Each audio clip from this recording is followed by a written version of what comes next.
Hey guys, welcome back to the channel. This is story about what if Naruto ignores Team 7 Part 1. Before I start, please do support for more amazing content and comments for Part 2. Do consider to subscribe my channel and share my video to your friends and check out the description as well. Let's start the video. I'm not talking to him. It would make things a lot easier if you would. That imbecile of a student will drive me insane if I do. Naruto isn't nearly as bad as you think. Guruko. Kakashi, along with his 8 dogs, made their way along the roads of Konoha to the bridge that he and his team meet at every day. At the moment, Kakashi was in a tight spot with 3 of his dogs, Pakken, Vahei and Guruko, out of commission due to injuries with a month-long mission ahead. Therein lies Kakashi's brilliant plan. If he couldn't take care of 3 of his precious dogs while he was gone, then why not have his 3 precious students do it for him? Pakken rode atop Bull, his little body burned a bit from a fire jutsu Kakashi didn't expect from the water-wielding missing Nin. Vahei, his only female dog, winced every few steps, her injury being nothing more than an ear infection but enough that she could not go on the mission and needed someone to take her to her checkups. Then there was. Why do I have to go with the idiot? Can't one of the others go? Guruko whined pitifully from within Kakashi's arms. The dog had broken his back leg when he miscalculated the strength of a tree limb while they'd been on the trail of the said water-missing Nin. Kakashi took a deep breath and then a smaller one just to be sure. Because Sakura is not strong enough to carry you to your vet appointments, or anywhere for that matter. Vahei is the only one with no way to communicate in the human language, so she will go with Sasuke because Sasuke is not absent-minded enough to forget something. Despite his size, Naruto can easily carry you and you will be able to remind him when he's forgotten something. Kakashi explained for the 3rd time that morning. I'm not talking to him, Guruko repeated. If he knows I can talk, he will drive me insane with useless babbling. Kakashi sighed. Then I guess if he forgets to feed you, you will starve, Kakashi said bluntly. Guruko huffed and buried his head deep into Kakashi's chest for warmth. It was November after all, and even the Fire Nation got quite cold from November to January. Besides, Kakashi added with an eye smile, Naruto talks to everyone whether they can hear or understand him anyway. You have to remember that Naruto's been alone all his life. I often find him talking to himself while he trains just to fill the air with noise. I think it's just his way of trying not to feel too lonely. Kakashi said the last part quietly and assumed Guruko got the point when the dog felt no more need to complain. When Kakashi arrived at the bridge, it was to find, to his vast amusement, Sakura atop the rail trying to engage an irritated Sasuke in conversation while he stared down at the river below and a fast-asleep Naruto with chin to his chest and his back to the pole. It was to be expected on a Monday. Naruto did God knew what on the weekends and always slept while waiting for the lazy Jounin to arrive. The rest of the week Naruto would be wide awake, but Mondays were, as the boy put it, death warmed up just for me. Always the optimist of the group, Team 7 was caught off guard by the solemn phrase one early Monday morning when they'd first become a team. So caught off guard were they that Sakura cracked up laughing, Sasuke nearly tripped and Kakashi stopped walking to stare at the miserable blonde. Needless to say, they never once questioned why Naruto immediately fell asleep every Monday. They just went with it. Everyone deserved at least some time to be in a dark mood after all. Good morning, team, Kakashi called out cheerily. Sasuke peered over at him with a thankful expression as Sakura's attention was pulled away from the Uchiha. Sakura blinked several times and checked her watch. You're only 10 minutes late, she said, surprised. The dogs yipped happily and skipped over to the pair. Sakura immediately bent down to scratch behind Shiba's big ears. Sasuke cocked an eyebrow at the dogs, hand unconsciously scratching Urishi on the head. What's up? Why'd you summon your dogs, Kakashi? Sasuke asked. Kakashi I smiled. Sasuke always called him by name while Sakura merely called him sensei and Naruto called him Kaka-sensei. It displayed their personalities perfectly. Sasuke with his hint of arrogance even while addressing a superior, yet the clear respect he held for the Jounin that Kakashi could detect through the boy's tone. Sakura's formal show of respect underlying the fact that she called all other Jounin senseis as Gai-sensei or Kurenai-sensei indicated that he was her team leader and therefore the one she most respected. And then there was Naruto. The slightly short and disrespectful nickname Kaka combined with sensei was perhaps the name he was most fond of. He had noticed that Naruto only gave disrespectful titles to those he was closest to. Iruka being the exception to the rule because Naruto would never disrespect his father figure in such a way. It simply wasn't done. Due to the nature of his birth and the consequences afterward, Naruto had been forced to learn everything about normal behavior on his own, and thus had come up with several wrong conclusions. It took Kakashi a full year of working with Naruto to correct some of those habits, and yet he still found some of the things the blonde did completely bewildering. Bull lumbered over to the still dozing Naruto and licked the boy's face to awaken him. Naruto cracked his eyes open tiredly and yawned loudly, arms outstretched above his head. Naruto patted Bull's head dazedly before peering around and catching sight of the other 7 dogs and his team. Yo, Sleeping Beauty, Pakken called with a raised paw from the back of Bull's head. Naruto smiled crookedly at the small dog. "Mornin' to you too," Naruto said with a bit of a laugh as he got to his feet slowly. Kakashi nodded toward Naruto. "Now that we're all awake, I tell you why I brought them along today. It's because you three will be watching over 3 of my dogs while I'm gone on a mission," Kakashi chirped happily. All of his students greatly enjoyed it when he summoned his dogs to aid in a mission after all. The statement enlisted a variety of reactions. Sakura stopped scratching and looked up. "For how long?" she asked happily. Sasuke sighed in a bored-like manner but couldn't completely hide a small smile. Naruto surprised him by biting his lip and tilting his head forwards a bit, allowing the shadows and his bangs to hide the sight of his eyes. An action Naruto did only when he was displeased or upset about something and didn't want anyone knowing. "My mission should last from about 4 to 5 weeks, so about a month. I have scrolls of instructions for each of you and money for dog food and supplies. All of them should be healed in a couple weeks so they can even assist you on missions after that if they feel up to it," Kakashi said as he pulled out 3 scrolls. Naruto bit down on his lip hard enough to draw blood, but with a small flourish of his arms as he brought them to rest on the back of his neck, the trail of blood was gone. "What was that?" Kakashi wondered. "Sakura, you will be taking care of Pakken," Kakashi said as he handed the scroll to her. She frowned a bit, remembering the comment from the small dog about how they used the same shampoo, and sighed. "The weeks ahead were going to be very long indeed." "Sasuke, you will be taking care of Ahei," Kakashi said as the bandaged dog ambled over to him. Sasuke nodded, but felt a little annoyed that he'd somehow managed to get the only female dog in the entire pack. Kakashi turned to Naruto, who smiled at him broadly, eyes narrowed far enough that Kakashi couldn't see them, and hands in pockets. "I want you to take Guruko here," Kakashi said, nodding toward the disgruntled dog. "Hey Kaka-sensei, I don't remember, can he talk?" Naruto asked, still with his too big grin. Guruko gave Kakashi a warning growl from within his arms and Kakashi inwardly sighed in exasperation. "No, so you won't be able to talk to him while he's with you," Kakashi said. The other dogs gave Guruko an irritated stare, but the injured dog ignored them. Kakashi felt himself staring at Naruto in question when the small blonde's entire body language suddenly dropped all of its bounded-up tension. It was a small change but enough for the jounin to notice as well as the dogs around them. "Oh really? That's too bad. It would have been way more fun if he could talk back," Naruto said with a laugh as he took the dog and scroll from Kakashi's arms. Kakashi stood back and glanced at all 3 of his students with a bit of pride. They would be fine without him and would all take good care of his dogs, there was no doubt about that, even if Guruko was being a brat. "Tsunade will limit you to D and C rank mission near the village while I'm gone, and you will be paid out of my own pocket for the amount of 2 C ranks for taking care of my dogs, 1 C for every 2 weeks. If I'm gone a 5th week, let's just say that you love me enough to do that for free." The copy mean and his 5 remaining dogs disappeared in a cloud of smoke. Typical, Sasuke, Sakura and Naruto muttered under their breaths before saying goodbye to each other and heading home. 3 months ago the Chunin exams ended in a small war with sound and sand. Tsunade had been in office for a month and a half now as the Godame Hokage, and 2 days ago Naruto's refrigerator finally broke down on him and died. An event that the blonde had been dreading for the last 6 months. When Naruto entered his home with Guruko in his arms, who was sleeping peacefully in the blonde's surprisingly warm arms the whole way, yawned and stretched his neck back and forth to wake up properly. Guruko cracked his eyes open and peered around the small apartment in interest of the place he'd be staying for the next month. What he found greatly surprised him. There were plants everywhere. A large one in every corner with vine-like plants hanging from the ceiling and small ones on the counters and in the middle of the run-down table. A few held flowers on them, but for the most part it was just a lot of green and leafy plants. Kakashi devotedly watered a plant in his apartment that Naruto had given him sometime during the first couple months Team 7 had been formed, so the dog knew that Naruto liked plants, but this seemed a bit over the top.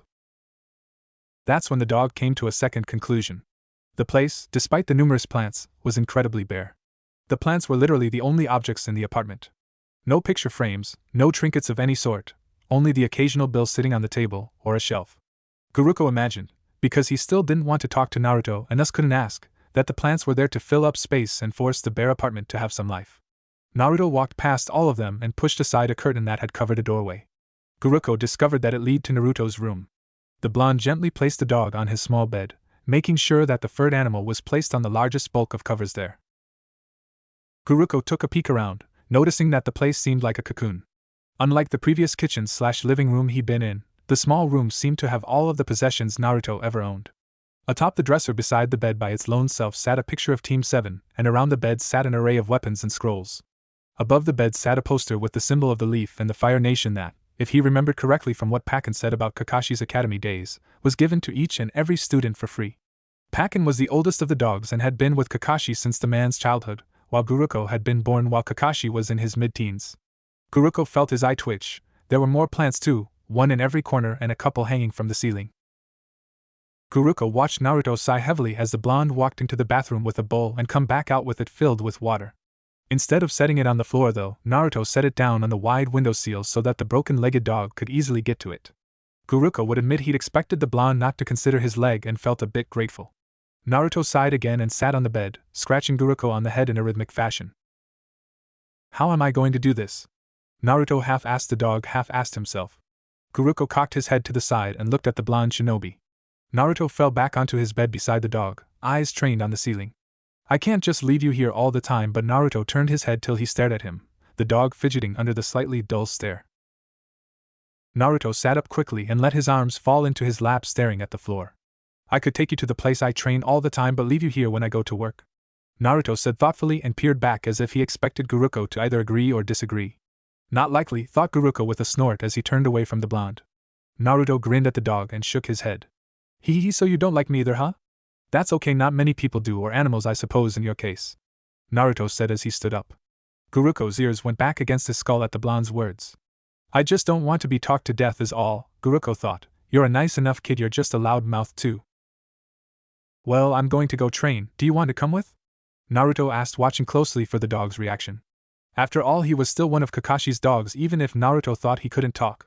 The dog shoved his head under the covers and placed his butt specifically in front of Naruto. Naruto sighed and Guruko heard the blonde quietly gather some things and head towards the door. I'll be back in a few hours, Naruto called back, and with that the front door closed. Guruko raised his head as he heard the door open at 5 that night. Naruto walked into the room covered in a layer of sweat and dirt, but with a content aura around him. You hungry, Guruko? Naruto asked as he pulled off his jacket and put it in his dirty laundry. Guruko sat up and wagged his tail happily. He was starving, the blonde didn't leave anything for him, and he was too stubborn to remind the blonde. Naruto laughed and picked the dog up, easily carrying him into the kitchen despite the fact he'd just gotten back from a long training session. Naruto set him on the ground and headed to his cabinets, opening one up and pulling out a bag of jerky. Guruko yipped happily but frowned as he poured only half the bag into a bowl and left the other half on the table. It wasn't much, especially since he hadn't eaten all day.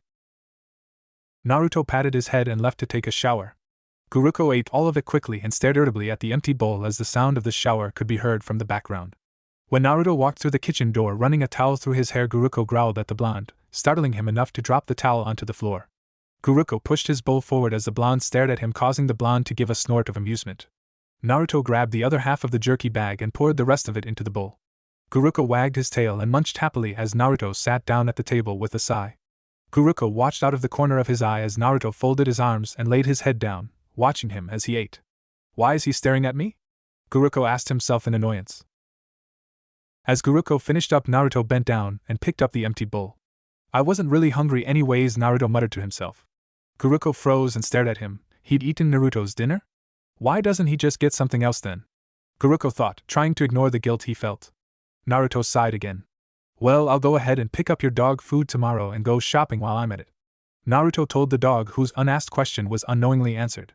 Guruko gave a guilty start that went unnoticed by the blonde. As Naruto cleaned the bowl, Guruko noticed something. Naruto was wearing black. In the last year there was a number of times Kakashi summoned his dogs during missions and once in a while just while the team trained for enjoyment. In all those times Guruko never once saw Naruto in anything but orange, so the sight set him off balance. It was simply a pair of black pants, perhaps a little big on him, and a black short-sleeved t-shirt. Naruto finished up and walked into the room, coming back out with a bandana and black bandages. Naruto gave a small smile as the dog cocked an eyebrow at him. You totally look like Sasuke right now, Naruto told him.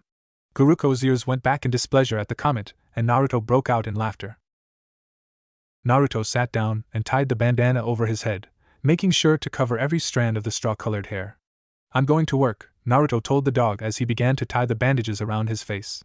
Guruko stared at the blonde in question. You don't have your head band, so what work will you be doing and why are you covering your face? Guruko thought to himself. As Guruko continued to watch, he noted that it wasn't his entire face but just his possession marks that the blonde was covering. As Naruto tightened the bandage and let the ends hang from the back of his neck, he caught the dog staring and smiled. People easily recognize me from my possession marks. As long as I cover my hair, Don't wear orange and hide my marks. I'm able to walk around like any normal civilian and get a job like any normal civilian. Naruto added the last part as an afterthought. You work 2 jobs? Guruko blinked in surprise. Naruto walked away from the dog and pulled on his shoes. I'll take you out to go to the bathroom real quick and then head out after I bring you in. Sound good? Naruto asked as he picked the dog up and headed out. I have 3 other legs I can walk on, thank you. I don't need to be carried all the time. Guruko thought irritably, though still too stubborn to say anything out loud, and admittedly very comfortable anyways. Guruko limped back and forth, eyes watching the clock wearily, tick-tock. It grated on his nerves more and more with each glance. 12 hit not but a few minutes ago, and the dog was irked. Naruto was not home yet and Guruko was irritated. Okay, he would admit only to himself, he was worried. Forget the fact that Naruto was a shinobi and an orphan that had lived on his own his entire life. He was still only 13, he shouldn't be out at all hours of the night. The door creaked open and Naruto walked in with a large yawn. Guruko stopped pacing and growled at the blonde who gave him a sheepish grin. Satoshi wanted me to mop the floors in the back before I left, Naruto half explained. And I'm supposed to know who the crap Satoshi is? Guruko silently glowered. Naruto shrugged and patted him on the head before heading into the bedroom. Guruko limped behind him and watched as the blonde took off everything but his pants and t-shirt. So, would you rather the bed or the floor? Naruto asked jokingly. Guruko smirked and limped over to the bed where he sat purposely beside it waiting to be picked up. Naruto's sweat dropped. I gave that to you, didn't I? Naruto asked as he rubbed the back of his head. Naruto pulled off one blanket from his cocoon and dropped it on the floor before gently placing Guruko on top of his bed. The dog snickered as Naruto laid down on the ground. Yeah, just you wait, I'll get the bed tomorrow, and then you'll be sleeping on the floor, Naruto said as he turned off the light and curled up on the blanket, closing his eyes for the night. Guruko stared down at the blonde for a long moment before also closing his eyes. You're not as bad as I thought. Rays of light could be an evil thing, especially when you lie on a bed that's directly beside a window that's wide open. Guruko growled in irritation, knowing who pushed the window open. It was this very same evil window opener that could be heard humming in the kitchen. Guruko barked loudly, telling the blonde that he was awake and wanted down. Naruto walked in, orange pants and fishnet shirt on, and walked over, only half paying attention, and quickly but gently put the dog on the ground. The blonde walked right back into the kitchen with Guruko limping behind him. There was a large bag of kibble on the table and a single thing of meat that Naruto was preparing to cook. Guruko looked at the clock and bulked. It was only 7 in the morning and the boy obviously had been awake long enough to pick up food for him. Naruto continued to hum a, admittedly beautiful, tune as he pounded the meat and carefully cut out the bone. Naruto placed the frozen bone into Guruko's dog bowl before sticking the meat into the oven to cook. When Naruto finally noticed the dog in the room, he gave a small smile.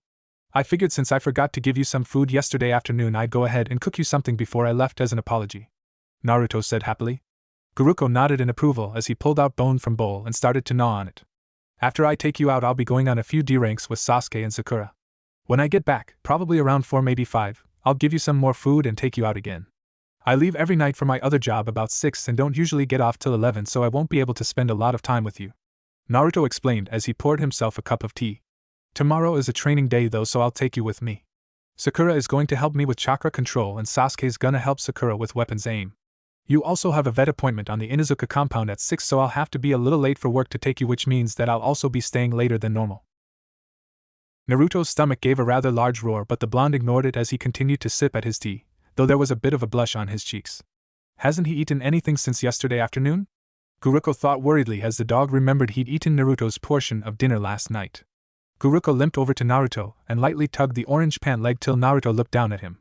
Guruko whined up at him, his meaning obvious. I never eat breakfast, Naruto answered him, at which Guruko's ears went back against his skull. Naruto softly stroked the dog's head as he continued to whine. Eating food before 12 upsets my stomach, Naruto answered in amusement. Guruko's first impression that Naruto liked to talk just for the sake of talking was correct. The entire time they waited for the meat to cook, the blonde told the dog about a few good pranks he'd pulled at the academy, and on some of the villagers, but they were much more amusing tales than Guruko would ever admit. For one thing, because Naruto believed Guruko could not talk back, the blonde was much more honest about failed attempts, and even admitted to quite a few hilarious screw-ups. And for another, Naruto spoke as if he expected to be ignored, so the persona Guruko gauged was much darker and sarcastic than the blonde that belonged to Team 7 knew. In the end, Naruto cut up the finished meat, put it in his bowl and left the dog for a busy day. Guruko sat beside Naruto that night as the two ate dinner together. Kuruko chewing his kibbles up while Naruto ate a big bowl of plain white rice. Apparently, as he would discover while sniffing around, Naruto had bought a bag of white rice to match Kuruko's dog food. It sat slumped against the wall right next to the kibbles, taunting the dog. There was no food in the cabinets or in the refrigerator, as Kuruko found out when Naruto got home. Just a big white bag of rice, the only thing cheaper than ramen, and definitely not something that you could live off of. Naruto had explained to him that his refrigerator was cop-out, that he didn't have the money to replace it, nor would he at any time in the nearby future. The blonde would pick up some meat on the way home every other day for him, as Kakashi instructed was the normal diet his dogs received, though simply raw meat instead of cooked. Kuruko watched Naruto slowly eat from the corner of his eyes and wondered how long it had been since Naruto had eaten anything outside of ramen or white rice. Kuruko had decided that since Naruto was more open because he believed he could not talk, that he would remain silent to see what else he would need to report to Kakashi when the man got back. He did not like this situation at all. Wasn't the landlord supposed to replace such things as a refrigerator if they broke? Kakashi's landlord always did, and the dog had assumed it was supposed to be that way for everyone. After dinner, Naruto got dressed in his other work outfit and left. Just as he did the night before, Kuruko waited up for the blonde, but this time slept on the floor. Kuruko woke up to screaming. The dog jerked awake, searching for the cause of alarm, and found it to be Naruto. The blonde turned his face into his pillow, trying to muffle the sounds with hands clenched so tight around his bed sheets that the knuckles were white. Kuruko looked around trying to find an assailant, and finding none, searched the short blonde for injuries, of which none were evident. Naruto screamed in agony once more, but at the same time trying desperately to keep the sound in, to keep quiet. Kuruko stared in shock as Naruto pulled out a kunai and shoved the handle into his mouth. The scream sounded much softer now, but no less horrible to watch. Kuruko leaped onto the bed, his leg causing him a good deal of pain and causing him to fall more than land on the sheets. Naruto was sitting up, arms tight around his sides, with an intense look of pain in his eyes. Kuruko whimpered as he tried to figure out what was wrong and why Naruto was trying to hide his screams. The dog limped up to Naruto and licked the blonde's face, but shrank back a little at the intense heat the boy was exhibiting. He definitely had a fever. What could he do? Kakashi was gone, the front door was locked, the windows shut tight, and he'd never make it to another shinobi's house with his leg. Naruto's grip on his midriff suddenly tightened as another large scream escaped from around the piece of metal, his body leaning forward till the preteen's sweaty forehead touched his knees. Kuruko nuzzled against the blonde, feeling the boy shaking against him. What's going on? The dog thought in panic. Naruto screamed for 2 long hours before the pain seemed to lessen considerably. The kunai dropped out of Naruto's mouth dully as the boy tried desperately to get his breathing back under control. Kuruko took up the kunai, dropped it off the side of the bed, and then the dog sniffed Naruto hesitantly as a final check. He didn't smell sick, which was what confused the dog so much, because he had a fever. There was no explanation for the pain either. A fever didn't cause pain like that. Naruto coughed harshly for several long minutes before he gave the dog a weak smile, body falling limply against the sheets again. Thanks, Naruto croaked in a hoarse whisper. What's wrong, brat? Kuruko asked, but Naruto didn't hear it, he was already fast asleep. Kuruko slipped in as close to the blonde as he could, Naruto's face dipping into his side and one still shaking arm gently wrapped around the dog's small body. He did not like this, no, Kuruko did not like this at all. Kuruko gave an irritated growl when the alarm clock went off later that Wednesday morning, since he'd never actually gone back to sleep after Naruto's attack. The dog lunged at the beeping machine and bit deep into it until the thing died away. When he heard a small groan, Kuruko quickly turned back to the blonde he'd been lying next to. Naruto turned his head towards Kuruko with a tired expression. I hate it too, but buying a new alarm clock is going to cost me money, you know, Naruto said softly. Giving a guilty start, Kuruko moved closer and nuzzled Naruto's cheek, checking the small blonde for the high fever he possessed last night and almost all morning. Naruto stroked the dog tiredly as he did this, a small smile of amusement on the preteen's face. I'm okay, Naruto assured him as he sat up.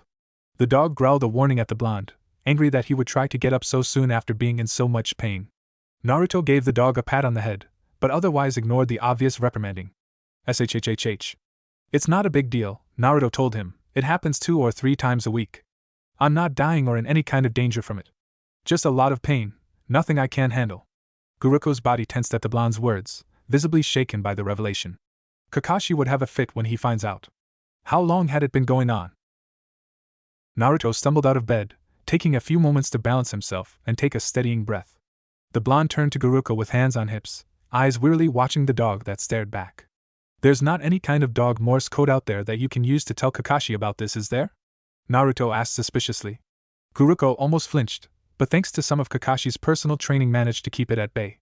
Guruko shook his head, which caused Naruto to sigh and mutter under his breath, something along the lines of just like Kakashi. Naruto picked up the dog and brought him into the kitchen with him before proceeding to carry on normally by pouring Guruko food and water, then putting the pot on for tea. Guruko watched all this in morbid fascination, eyes carefully trained on the blonde to make sure he didn't suddenly fall to the ground screaming. When the kettle whistled, Naruto hurriedly poured the tea, adding only a little of the precious sugar into the cup. Naruto then carefully sat down at the table, a slight wince escaping that caused Guruko to immediately jump to the preteen's side, eyes imploring. Naruto took a long breath before letting it out and looked down at Guruko, who stared up at him in alarm. Really, you don't have to act like a mother hen, the pain lingers a little, but by the time we get to the training grounds with Sasuke and Sakura it will be completely gone. You're not going. Guruko thought to himself. It wasn't obvious. In fact, if you weren't looking for it you'd miss it, the look of total exhaustion on Naruto's features.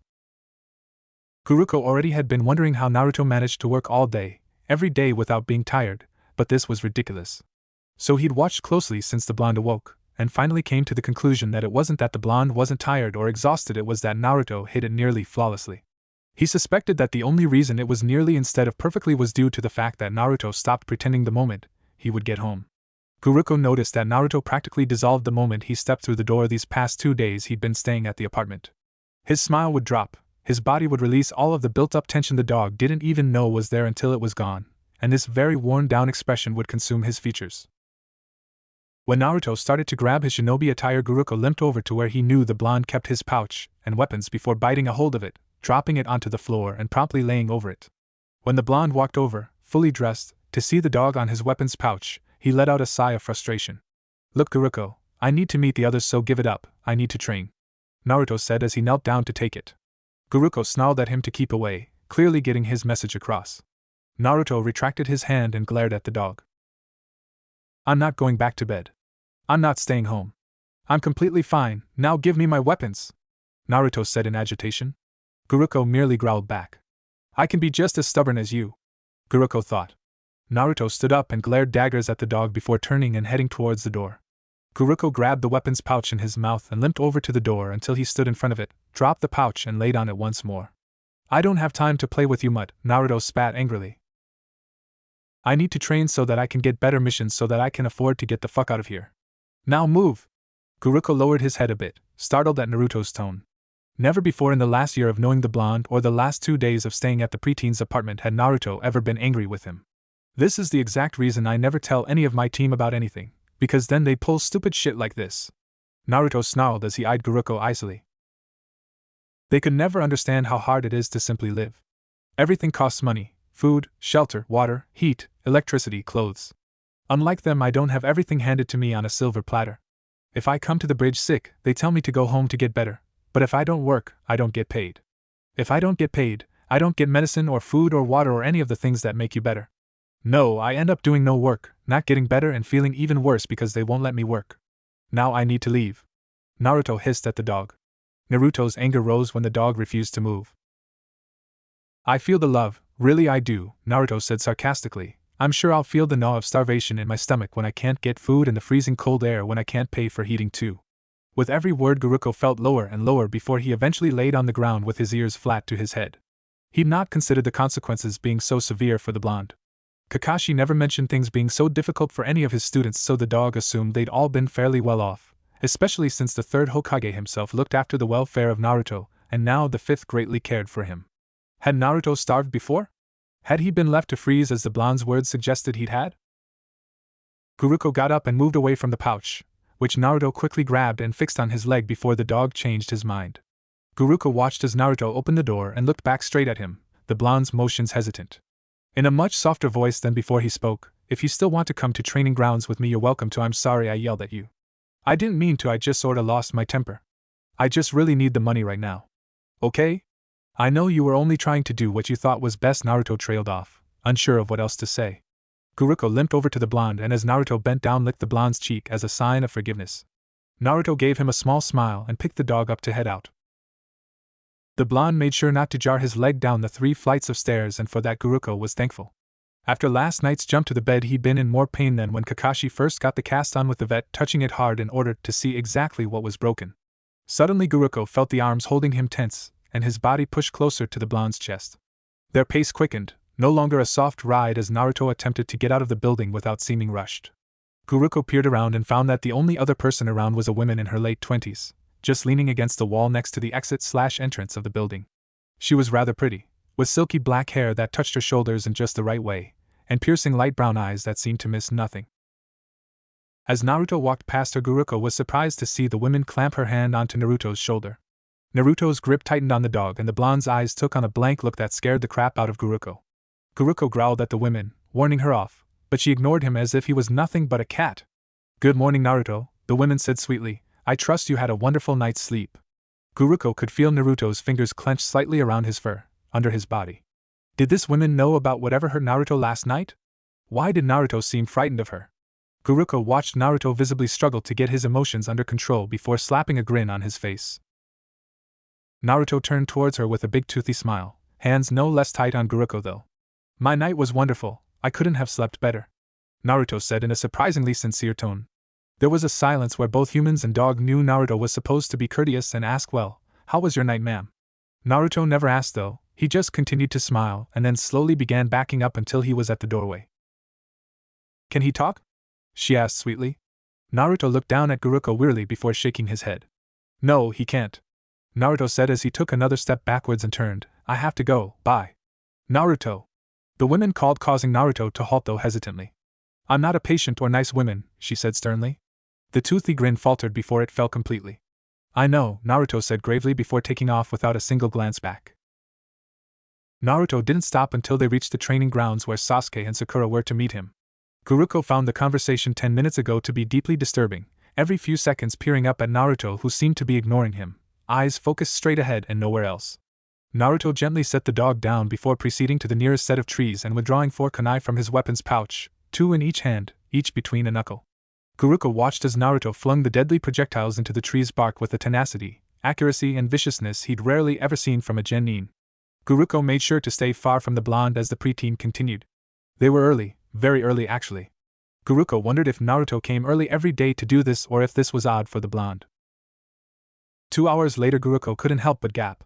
Never once did Naruto slow down in his assault of the trees. Each time he ran out of kunai he would hurriedly rip them from the bark's hold only to begin again. Naruto didn't even seem particularly tired. In fact, the blonde was still overflowing with negative emotions. The killing intent the blonde held the entire time caused the dog a great deal of trouble since it made the air difficult to breathe. Guruko had been forced back 50 feet just to be able to handle the sheer force of will that was Naruto. 10 minutes before Sasuke and Sakura were to arrive, the blonde suddenly froze, just about to toss yet another kunai. The blonde peered behind him at the sun and deftly twirled the kunai before stashing it and closing his eyes. Guruko could hear Naruto mumbling to himself before the blonde shook himself not unlike a wet dog and took deep, deep breaths to calm himself down.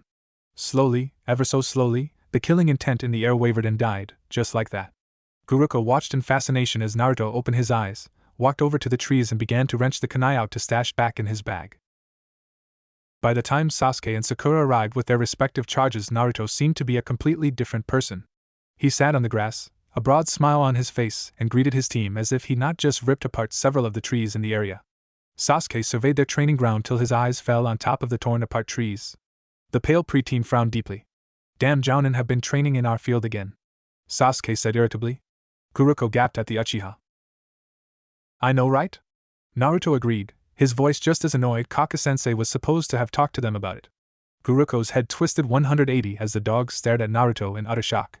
Naruto patted Guruko's head, not even batting an eyelash as he blatantly lied to his team without the slightest hesitancy. Naruto stretched nonchalantly, easily ignoring Guruko's eyes boring into him. "We should get started, huh?" Naruto stated more than asked. Even after the 2 hours of early work Naruto performed before Team 7's training, the blonde worked through the normal exercises that were part of the team's regimen. Then through the chakra exercise that Sakura explained to the blonde, but not without insulting the preteen at least 3 different times through the explanation, much to Guruko's annoyance. The exercise was to keep a leaf atop the forehead with chakra, simple enough except that Naruto was having an extremely hard time with it. Guruko limped over to the sitting blonde, dark muttering escaping from his lips every few seconds when the leaf would flutter to the ground. Guruko lay beside the blonde, watching him carefully. As the leaf once more fluttered to the ground, Naruto glared at it venomously. "I've got too much chakra for this stupid exercise to work," Naruto growled in irritation. Guruko could agree with that. The leaf exercise required a minimum amount of chakra, similar to the regular Bunshin Jutsu, which is why Naruto could not perform the said jutsu. Nevertheless, the blonde continued on his useless crusade, something Guruko wanted desperately to ask why when they both knew he would not be able to. Guruko peered at Sakura, the girl being carefully instructed by Sasuke each time her aim would be off. She probably held not even the smallest inkling about how much chakra her teammate had, and thus hadn't considered it when she gave the exercise to him. Guruko knew that Naruto would never mention this little fact to the Rosette though. Naruto kept all information about himself, and his power a tight-lipped secret. God damn it. Naruto swore as the leaf fell once more. Guruko's attention came back to the blonde. Why don't you just go and ask her for something that requires more chakra? Guruko wondered. The afternoon sun was at its highest when the team broke for a break. Sakura walked over with Pakin in her arms and shook her head at Naruto as he once more tried to keep the leaf attached to his forehead and failed. Naruto, that's by far one of the most simplest chakra exercises I know. Even academy students can easily do it. I can't believe that you're that untalented, Sakura said in exasperation. Guruko watched Naruto's fingers curl and shake, but the blonde quickly hid it by stuffing his hands into his jacket. Ah, Sakura-chan, that's harsh, Naruto said in a mock-hurt voice. Sakura just huffed and turned to Sasuke. Do you guys want to go eat lunch now? Sakura asked her teammates, though it was clearly more so directed at Sasuke. Guruko watched Naruto's face fall for a moment before the blonde forced his features into a grin. Where would you guys want to eat? Naruto asked happily. Sakura peered at him for a second, deep in thought. There's a really good buffet they have near the academy, Sakura said slowly, eyes towards Sasuke for her crush's approval. Sasuke shrugged and started walking in the direction of the academy with the hay right behind him, Sakura more than happy to hurry to his side with Pakin in her arms. Naruto's face fell into weary resignation before slowly turning back into a grin and walking over to Guruko. Naruto picked up Guruko and followed after his teammates, and the other two dogs at a slower pace. Guruko noticed how Naruto shoved a few leaves in his pockets on their way though. Naruto caught up to them, but instead of walking beside the two decided to stay directly behind them as they moved through the crowds. What are we going to do with the dogs? Naruto asked steadily. Sasuke gave Naruto an annoyed look, something Guruko was quickly becoming angry at. Kakashi's dogs are allowed in all public places within Konoha, Sasuke said dryly. Pakin gave an indignant snort at Naruto's question as well. Kakashi told us that a long time ago, Naruto, and it was in the instructions, Sakura added in the "Are you really that stupid" tone of voice. Right. I remember, Naruto said slightly dejected, though neither of his teammates seemed to care. When they were outside the restaurant, Guruko felt Naruto's arms stiffen around him. Hey Sasuke, Sakura? Naruto said, much louder than necessary. They both turned toward him. I'll go ahead and grab the dogs something to eat if you take Guruko in for me. Go ahead and start eating cause I don't know how long I'll be. Okay? Naruto asked as he held out Guruko to Sasuke. Guruko gave a whine as Sasuke nodded and took him into his arms. Naruto turned and walked away as the rest of them entered the restaurant. Where the hell is he?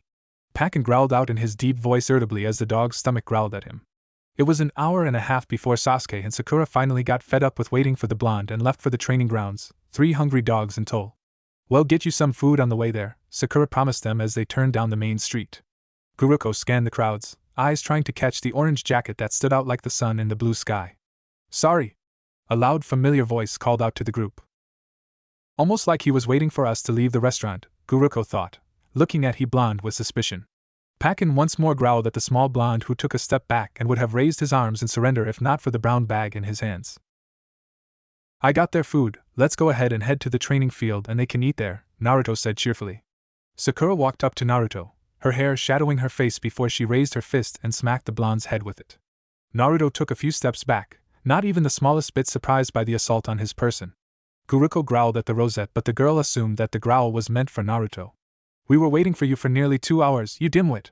Sakura cried out angrily. I know. I'm sorry, but the butcher had a lot of people in line, so I had to wait a while, Naruto explained sheepishly. Sasuke sighed. I suppose we'll have to stop by somewhere to grab you something to eat then, Sasuke said aggravated. No need, Naruto assured. I grabbed a sandwich on my way back. With that they headed off to training. As they walked home around 4 that afternoon, Guruko couldn't help but shiver. Above him, Naruto focused his attention on the ground in front of him, head bent down as his feet hurriedly walked down the street. People either moved away from him as if the very air around him were the plague, or purposely tried to bump into him. Naruto was able to dodge all such attempts with an ease that clearly spoke of years of experience. The thought disturbed the dog greatly. He raised his hackles at a few, but Naruto would always stroke his fur soothingly, as if to comfort him. Guruko growled as one particularly large man with black bandages covering the entirety of his head barged past the much smaller blonde and glared down icily at the preteen as he simply and gracefully twirled around him, not once lifting his head from staring at the ground, and continued to walk. Naruto stroked back Guruko's pointy ears and his grip on the dog tightened a bit, though not uncomfortably so. Stop growling at people. You're gonna get me in trouble, you know. Naruto whispered quietly to the dog. Guruko gave a small snarl at the blonde, clearly not liking the idea of just letting the people get away with what they were doing. Naruto sighed heavily. That big guy you just growled at? Naruto asked softly as they continued to walk. He's an Umbu captain, someone even Kakashi would have trouble with. You should never have growled at him cause now he's angry at me. It was fine that I dodged, but it's bad if I show any reaction to stuff like that. It always comes back to bite me in the ass. So please just ignore it. Guruko huffed at the blonde as they entered Naruto's home. Soon after, Naruto poured a bowl of food for Guruko and placed it beside the table. I know you're not hungry now, but I won't be back till very late, so it's there for you, Naruto said as he filled up the water bowl next. Guruko grumbled, but it was more in amusement this time around. The blonde then proceeded to make an exceptionally comfy mini bed beside the big bed, created out of the only extra blanket Naruto had in his home. Then proceeded to check the heater to make sure it was warm enough for the dog. Then made sure all the windows were tightly shut against the cold of the night, and curtains drawn. It all reminded him of something Kakashi said about 2 months ago when the subject of Naruto came up. Give the boy an opponent and he becomes a calculating strategist bound to defeat the enemy with some ingenious scheme. Try to get the blonde to explain how he did it, and you'll just get a headache. Give the boy someone to care for, and he becomes an overprotective mother hen bound to drive you nuts with his carefulness. Try to ask why he cares so much or argue against it, and you'll suddenly become the opponent. Guruko rolled onto his back as he watched the blonde begin to boil water, then inwardly groaned as he poured rice into the pot. Does he eat anything but white rice and ramen? Guruko thought angrily. As the water boiled, Naruto made sure to water all of his precious plants, and to Guruko's immense bewilderment, Naruto actually talked to them. He went around the room talking softly, as if to keep from offending ears that did not exist, and told them all about his day. Kakashi's words came back to him. Naruto talks to everyone whether they can hear or understand him anyway. You have to remember that Naruto's been alone all his life. I often find him talking to himself while he trains just to fill the air with noise. I think it's just his way of trying not to feel too lonely. Guruko watched the blonde with sad eyes. He understood now. Naruto's obsession with plants, why so many and so well taken care of. They were the only company that Naruto ever got. Guruko had to wonder if he was the first guest that Naruto had ever had in his home before. So you don't like me either, huh? That's okay, not many people do, or animals I suppose in your case. No, he was definitely the first to be here. The rice was done cooking by the time Naruto made his round, the blonde eating his rice quickly and to the very last grain. Naruto somehow locked his door on the way out with Guruko in hands before they turned to exit the building. It was as they exited that Guruko noticed how the rest of the apartments, at least from what you could see of the outside, seemed to be much better kept up than Naruto's. Somehow Guruko knew that the worse-off condition of Naruto's home was in no way connected with Naruto's lack of care. Naruto kept his home extremely clean and dustless. The only thing not kept up was Naruto's always unmade bed, but Guruko guessed it was from Naruto's lack of knowledge on proper housekeep rather than laziness. Guruko sensed it 5 seconds before it happened. It took 4 for a bark to exit his mouth and gave Naruto only a single second to react. Naruto twisted the front of his body away from the wall he'd been walking beside, forcing his arms to encircle the dog and leaning his head forward over the dog's front, using as much of his small mass as a human shield as possible just as the attack came. It came as a full-on body slam by a much larger and stronger body into the wall he just turned away from. The man, using the full force of his larger mass and his forearm in front of him as the focus point of all his power, met the nearly unsuspecting blonde full-on. Naruto felt his head knock harshly against the wall, his brain doing a loop-de-loop inside his skull. A split second later the forearm came crashing against his throat, the scream that had been escaping the blonde's lips cutting off and trapping in his lungs so that they felt as if they'd burst. Then the rest of the man's body came crashing against his, pinning his legs against the wall as the enemy finally came to a stop. An object in motion will stay in motion till another object stops its motion. Simple physics, but Naruto was always one who hated that kind of logic anyway. Thankfully, Guruko was fine. Trapped between their bodies, angry beyond belief, having a difficult time breathing because of the pressure, mouth closed shut by one of Naruto's hands, but otherwise fine. Naruto's body successfully shielded him from the blow, which in itself angered him. The damned blonde was supposed to have done something to protect himself, not him. Guruko struggled to get free as he heard Naruto choking for air, the large body pinning him against the wall, refusing to let up pressure. If Naruto had dropped Guruko before the assault came, then the blonde's hands would be free right now instead of pinned down against his body and Guruko's. Guruko felt their bodies being raised into the air, the man pushing the small blonde up the wall with his forearm easily. Guruko could hear the sickening sound of flesh scraping against brick, something no human would be able to pick up. The dog tried to snarl, tried to wiggle free, but could feel that the only thing he was doing was causing Naruto pain by smashing into the blonde's already taxed lungs. Enjoying yourself? A deep male voice asked calmly as Naruto continued to choke for air. Suddenly their bodies fell to the ground, but Naruto never let Guruko fall out of his arms. Even in so much pain, he refused to let the dog get hurt because someone had a personal vendetta against him. Naruto coughed harshly, hands moving up to his neck as he tried to breathe. Guruko burst out from Naruto's hold and viciously snarled at the tall, broad-shouldered man before him. Black hair with brown streaks all throughout its length, which sat almost proudly just beneath the man's tan ears. If Guruko could guess, he'd say the man was just over 30 years in age. He wore no ninja attire, nor did he have a headband, but no non-shinobi could move so fast. In fact, not many shinobi could move that fast. Narrowed eyes of a deep brown stared down and past Guruko at the blonde behind him, still gasping for air. Guruko snarled again to garner the man's attention from Naruto. Guruko tried to lunge at the man, but his body slammed against some kind of chakra barrier around the man. Guruko yelped as the left side of his face went numb, and he could no longer feel his nose. The man laughed darkly. "Well, it seems you've got yourself a cute little guard dog, one of Kakashi's to boot," the man whispered out softly. Naruto continued to cough harshly. Unknown to Guruko, his windpipe had been crushed and his bijou was weaving his chakra into the blonde's throat to heal it as quickly as possible. Blood dripped to the floor from Naruto's lips, his wet, hacking cough horrible to hear. Guruko didn't see the blood though, his eyes were trained on the enemy as he moved between Naruto and the man. He would try to attack again, but then that would leave Naruto wide open for another assault, which the blonde wouldn't be able to handle if he couldn't breathe. "I hope you enjoy your day, Naruto. I have some work that needs my attention at headquarters," the man said simply, and with that was swept away by an array of leaves. Cough, cough, cough. Guruko turned to see a stream of blood dripping steadily onto the cement as Naruto held his throat, which to the dog's horror was turning a deep black very quickly. Guruko nudged Naruto to stand, pulling at the blonde's sleeves. Naruto shakily complied, first on hands and knees before steadily trying to life his body further. The dog watched in panic as Naruto's entire body shuddered before dipping toward the ground again, the blonde only just managing not to knock his head against the cement. Cough, cough, cough. Guruko threw his head up and howled loudly, seeking the attention of anyone nearby. Guruko limped down the hall, eyes searching for any soul nearby. That's when he saw a glimpse of someone just entering their door, all the way down the hall, with a bag of groceries in her arms. It was the women from earlier. Guruko didn't want this woman to know he could talk, but Guruko howled loudly, limping down the hall as the women turned towards him. "Well, if it isn't little Naruto's dog. You didn't seem to like me this morning, why the change of heart?" the women asked in amusement. Guruko whimpered and howled again, turning around and limping back.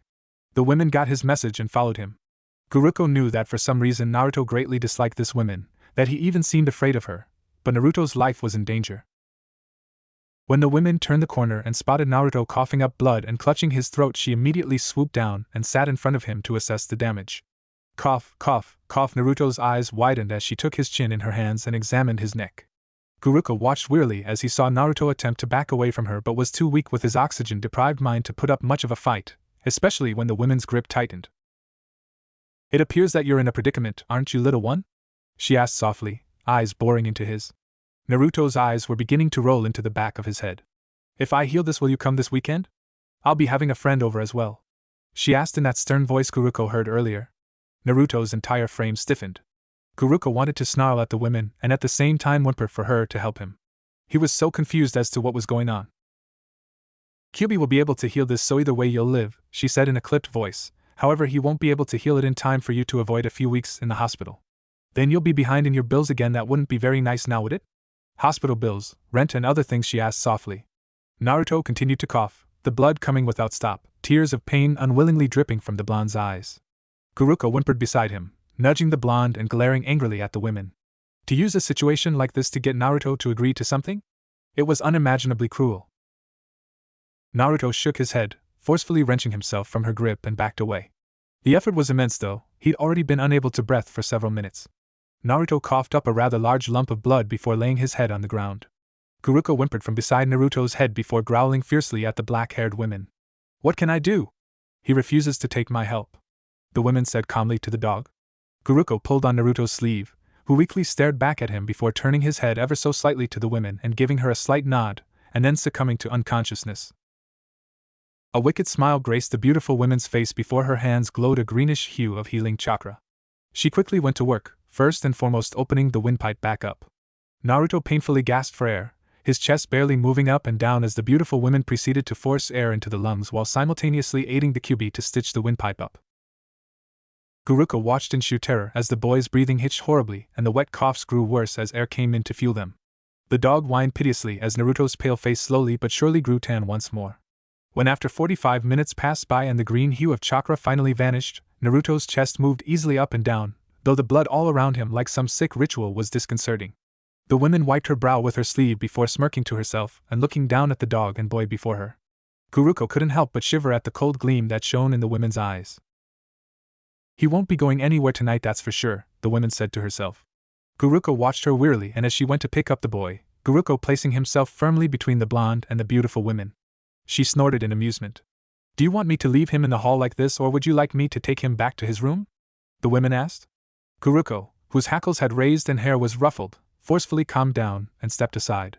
The beautiful woman placed her arms under his legs and behind his back before she lifted him off the dirty floor and cradled him against her rather large chest. Guruko limped after her as she headed for Naruto's apartment, rummaging through the blonde's pocket for the key and awkwardly opening the door, similar to Naruto's own plight just about an hour beforehand. She walked into the apartment without further ado and across the living room/kitchen to enter the bedroom. She took her time, examining everything within the apartment before setting Naruto down on the bed, her fingers lightly tracing the jacket and then caressing the bloodied face, pushing back a strand of straw-colored hair. He really is adorable, isn't he? She asked the dog in a lilting tone. Without saying anything else, she turned and walked out the door, closing it behind her. Guruko never left Naruto's side that night, listening carefully for even the smallest amount of difficulty breathing. Luckily, it appeared that the beautiful woman Naruto was so terrified of knew her medical jutsu well.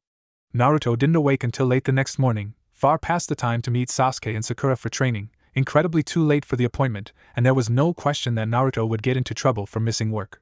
When the small blonde finally stirred from the deep healing sleep he'd been placed in, Guruko made sure he was right there beside him.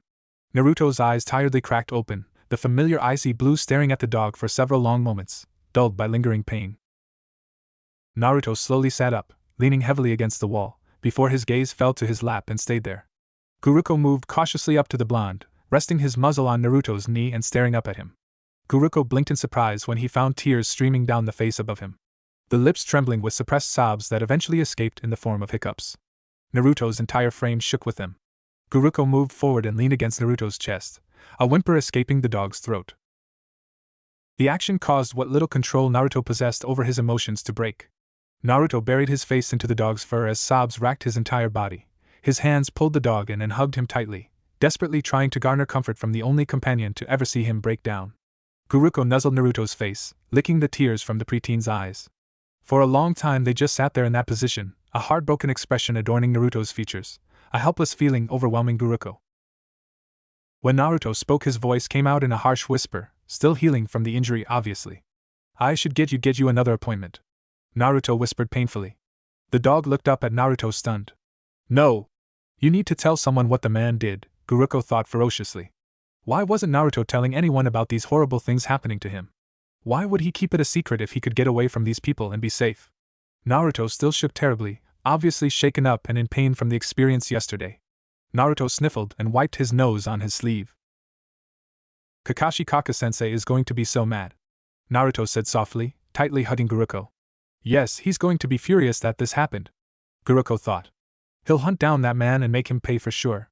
I can't believe I missed your appointment, Naruto said, reprimanding himself. I'm so stupid sometimes. Guruko gaped at Naruto. The blonde had been assaulted last night, and if not for the fact that he was a Jinchuriki, he would have most likely have died before the beautiful women even got to him, yet he was worried about some godforsaken appointment. He'd been sobbing just a minute ago, for goodness sake. Naruto set Guruko to the side and unsteadily got out of bed, much to the dog's growing horror. Naruto sniffled and looked around. I need to stop by work and apologize later too, Naruto said as he moved away and began going through the routine of getting ready for the day, as if he not just suffered a life-threatening injury. Are you crazy? Guruko thought. Get back in bed. Guruko growled at the blonde who seemed to not even hear him. I need to do laundry today too, Naruto said quietly as he pulled out a set of clothes and set them on the bed. Guruko barked loudly at the blonde, but still Naruto didn't seem to hear him. Naruto tugged off his clothes and let them drop to the ground, exposing his black and blue neck and causing the dog to wince. Naruto walked into the bathroom and soon after Guruko heard the sound of the shower starting. Guruko shifted uncomfortably in the blonde's strong arms, the blue vest-like jacket with a frowny face on its back scrunched up till it stopped at his neck with every sudden jerk of Naruto's movements, and the forehead protector he wore proudly around his neck would slap against his chin every time the young shinobi had jumped from one roof to the next. The dog could feel his soft, slightly short brown fur get pulled each time the preteen turned his body. Guruko felt his pointed ears twitch in annoyance. Yes, the small wolf-like dog was not happy being a passenger. His white muzzle allowed a short growl to escape his pointy teeth-infested mouth as they dropped from the final rooftop. Naruto blinked and looked down at the dog, smiling sheepishly as he realized he'd forgotten the dog, even while they were heading to the vet. Sorry, Naruto whispered. When they finally turned onto the Inuzuka compound early that Thursday afternoon, Guruko was in an extremely foul mood. It was made all the worse by the fact that Naruto wore a big grin on his face the size of Fire Country and possessed an all-around cheerful attitude. It caused the dog to wonder if Naruto ever came to Kakashi's training sessions with such fake emotions. If Guruko hadn't witnessed Naruto's breakdown and all-around broken aura for the last couple hours inside the apartment, he never in a million years guessed the blonde before him was deeply hurting.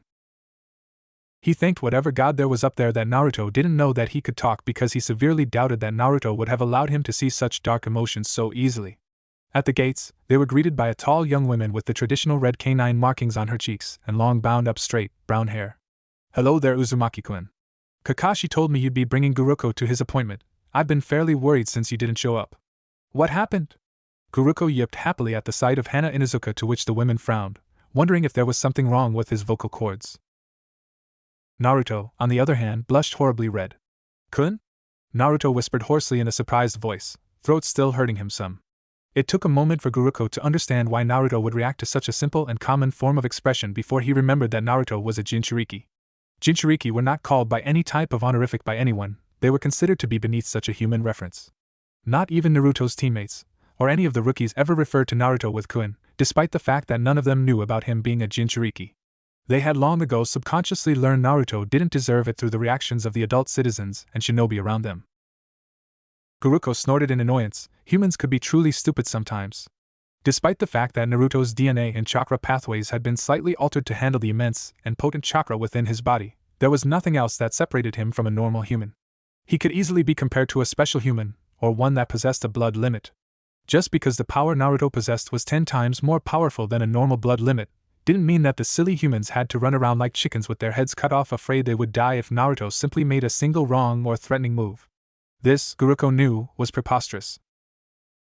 Naruto, as Kakashi many times would talk about with either annoyance or extreme pride, had one of the kindest hearts in existence. Annoyance because it meant that Naruto wanted to help every person who wasn't happy when they went on missions and find some extremely time-consuming way to do it. A great deal of pride because it meant that Naruto wanted to help every person who wasn't happy when they went on missions despite the harshness of his own life.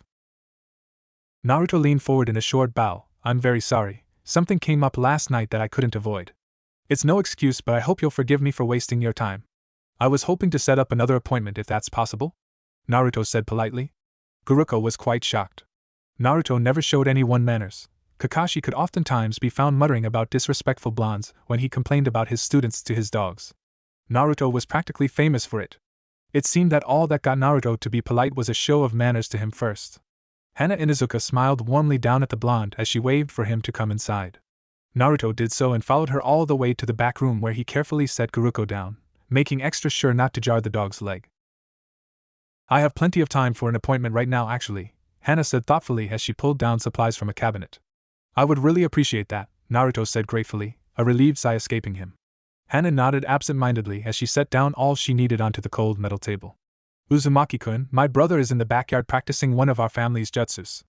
I'm sure he would be very happy to see you if you'd like to go talk to him while I work on Guruko, Hana said as she finally looked up at the blonde. Naruto blushed scarlet again at the honorific before a contemplative look crossed his face. Guruko watched as Naruto's gaze finally settled on him.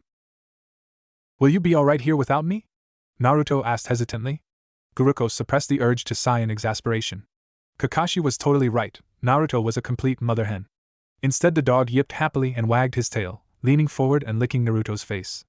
Naruto nodded at him, scratching behind the dog's ear before finally departing to head toward the backyard. Now was the dog's chance. When the blonde disappeared from sight, Hana turned on him with a sharp gleam in her eyes. "Why exactly are you suddenly playing mute?" Hana demanded. "The last time I checked, it's a task to get you to not complain about something." "Ouch, that wasn't necessary," Guruko thought. "I did it so that Naruto wouldn't know I can speak," Guruko said honestly. Hana frowned at him and crossed her arms. "Why?" Guruko flinched a bit at the question. Lying wasn't an option, but now he felt rather horrible about his reasoning. "I thought Naruto would annoy me to death if he knew I could talk back," Guruko said slowly. Hana scowled at him. "With all the crap that boy puts up with and the fact that he is taking care of you, the very least you could do is talk with him. God only knows how much the boy could use someone to be nice to him. I've even heard Kiba sometimes coming home from the academy talking about how funny it was to see the idiot fail. Mother gave him a good rinsing of the mouth when she heard it, though that doesn't mean he didn't do it behind our backs afterwards," Hana said sadly.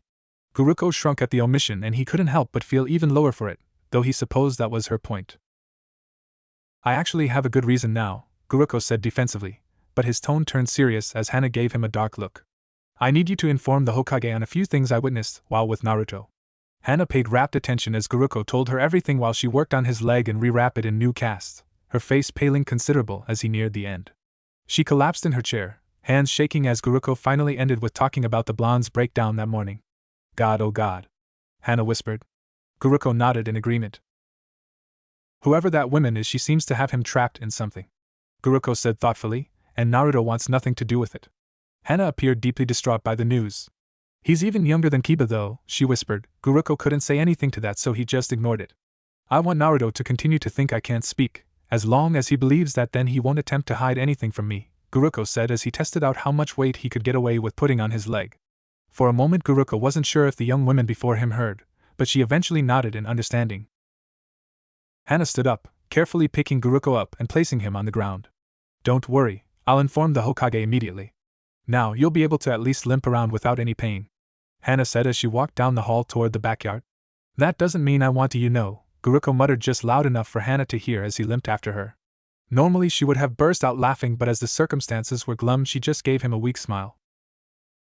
As they neared the backyard they heard Naruto and Kiba talking. "Totally just thought they were paint like Chuji's swirls. You gotta tell me how you got them," Kiba's loud voice shouted out. "Kiba, will you stop it?" Naruto asked irritably. "Who'd you get to tattoo them on at your age?" Kiba asked incredulously. They're not tattoos," Naruto said overly loud in indignation. "Come on. They so are too. I promise I won't tell anyone," Kiba said loudly. Guruko and Hana limped/walked into the backyard to find Kiba leaning into Naruto's face, poking his possession marks, the blonde leaning back in his seated position on the ground, an incredibly uncomfortable look on his face. "Kiba! Don't be rude! Back up immediately!" Hana snarled out. Now what Kiba was doing in no way warranted a snarl, but unfortunately he'd picked the wrong time to antagonize the blonde who'd just been the topic of discussion. Kiba backed up as if he'd been burned, giving his sister the hurt puppy dog eyes to which she stared back indifferently. Akamaru, who'd previously been lying down content to watch the scene in amusement, got up to stand beside his partner. Guruko couldn't help but wince sympathetically in Naruto's direction. He knew that the blonde's possession marks was a sensitive subject because they declared to the world that he was a Jinchuriki. On top of that, the 6 whisker marks on his cheeks happened to be incredibly sensitive to touch. Like a cat's whiskers, he'd found it out when he'd first met the blonde and bull licked his face. Naruto flinched back involuntarily before he burst out laughing insanely loud and long. It took him several minutes to calm down, and many strange looks from the blonde's teammates. After which Naruto quietly explained to the dogs that depending on what emotion the person, or in this case animal, are feeling when they touch his possession marks, he gains an explosion of those very emotions within him. Since Bull had been extremely excited to meet the team and overall happy, and those emotions were multiplied when he'd licked the blonde, Naruto had been overcome with an unbearable amount of happiness. Naruto looked downright relieved from the halt of Kiba's poking to his possession marks, his hand unconsciously brushing against them for a moment before the appendix dropped back to his side. Guruko watched Hana carefully, afraid the young woman would let her emotions overwhelm her judgment about letting Naruto know that she knew. She kept her cool though. "Uzumaki-kun, Guruko is good to go. I'll expect you back here in a week for his next checkup," Hana said sweetly if not a little sternly, as if the blonde would suddenly decide to disappear. Naruto nodded, clearly confused by the strange tone the young woman spoke to him with. "Kiba, for what it was worth, appeared to be pouting and muttering under his breath. Guruko limped over to the blonde who, without even thinking about it, picked the dog up into his arms and adjusting him so that the headband around the dog's neck didn't bite into his chest. Guruko wagged his tail. Hana shook her head at him. Kiba was still muttering in the background. "You know our mother is out of town all week," Hana spoke up thoughtfully. "Me and my brother could use your guys' company for dinner tonight if you're willing. While our clan is big, we prefer to eat with only our inner family and packed mates so dinner will be lonely." Kiba gaped at his sister, completely taken by shock. Since when did she invite someone who's not dateable to eat dinner with them besides his team? Naruto, on the other hand, positively glowed in embarrassed pleasure.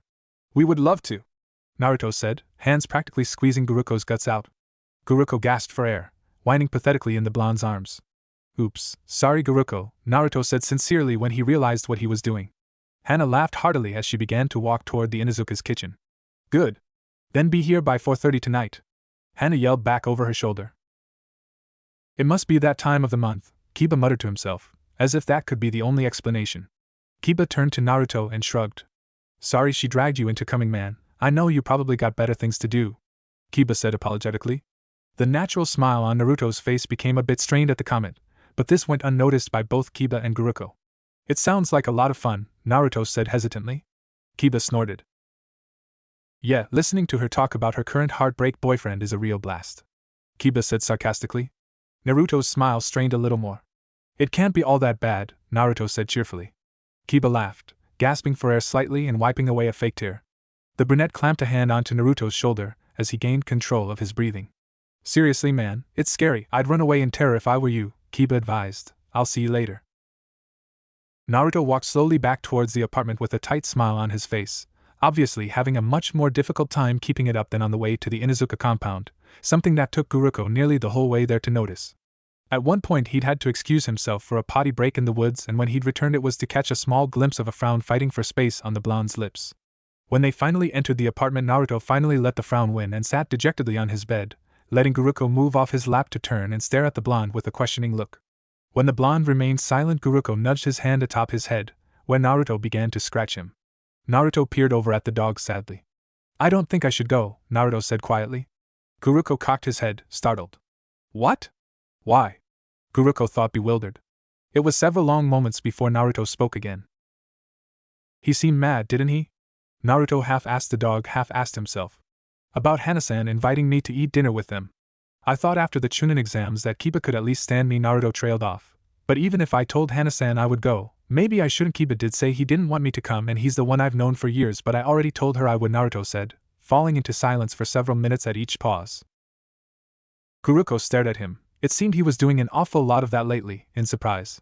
It was becoming increasingly difficult to place this blonde, this hesitant, thoughtful, reflective and sad blonde, into the same image as the overconfident, loud, happy and brash preteen that belonged to Team 7. Did Naruto always look at conversations in such a negative light? Guruko tugged at Naruto's sleeve, forcing the blonde to look at him, before nodding his head vigorously up and down to confirm that Naruto needed to go. "You should definitely go, it will be good for you," Guruko thought. Naruto watched his actions, letting the dog's message sink in. "Are you sure? I mean," Kiba. Naruto trailed off as Guruko nodded again, though this time slower. Naruto began to wring his hands nervously as he stood up and started pulling random things out of places. After a few minutes of watching him in amusement, Guruko saw Naruto sit in the middle of his room, an expression of being utterly lost adorning his face. Truthfully, the scene was adorable, like a toddler that was told to look for their teddy in their room when it was sitting on the kitchen counter. "What am I supposed to do?" Naruto asked out loud. Guruko raised an eyebrow at the blonde. Naruto looked at Guruko and sighed. "Should I cook some rice to bring over? Should I try to find something nice to wear? Is there something I'm supposed to do beforehand? No one's ever invited me to spend time with them before," Naruto said, by now a complete nervous wreck. That sent Guruko for a loop. Surely Kakashi at least had asked the blonde to spend time with him, for lunch or to teach him something or just to spend the afternoon with the blonde. He had to have at some point, especially since Guruko knew for a fact that Kakashi invited Sakura several times to lunch to discuss genjutsu and techniques related to it in some way, and spent nearly a month solely with Sasuke when training him for the Chunin final exam. What about the picnic they'd write? That was Naruto's idea. He'd suggested it, and practically forced the others to agree to it. Damn it, Naruto cursed as he sat down on the bed again. I wish you could talk back. Naruto brought his knees up to his chest and laid his head on them. I'll just make some special rice and then I'll wear my headband around my neck and leave my jacket and weapons at home. Naruto muttered to himself. And hope that I'm not screwing something up again. Guruko was sorely tempted to say something but refrained himself. It all caused the dog to wonder though, was this how Naruto made decisions when he didn't know what was socially acceptable? When he simply didn't know something, period? You think Sasuke and Sakura will be angry with me for not showing up today? Naruto asked as he let his legs fall into an Indian style before him. Guruko snorted. Naruto was doing it again. He'd ask the question and then spend the next hour or so answering it without even the slightest worry about whether anyone heard him or not. Naruto got off the bed and started picking up laundry. I bet I know exactly what they'd say, Naruto told Guruko, who for the most part ignored him, curling into a ball to rest. I bet they only waited there for a few minutes after we're supposed to meet before Sakura started screaming about how much of an idiot I am, and that she'll knock some sense into me when I finally show up. Naruto said as he moved to dump a small pile of clothes into an old broken hamper. When I don't show up, she'll huff and complain to Sasuke about how annoying I am. Naruto got out a large tin bucket from the closet, the length nearly 3 times his size and height reaching his waist. Then Sasuke will suggest that they just get started and that the dobe would pay later. Naruto shouted out as he pulled it into the bathroom and began to fill it to the brim with warm water. Then when it came time for missions, they'll complain about me again before picking out ones that wouldn't require a great deal of hard labor. I bet you $100 that both of them hate hard labor outside of training. They only are willing to get tough ones every day cause my shadow clones make up for so much of the work. Naruto huffed out as he pulled the large bucket of warm water into the middle of the floor. Naruto then poured soup into the water, mixing the soup into the water with his arm.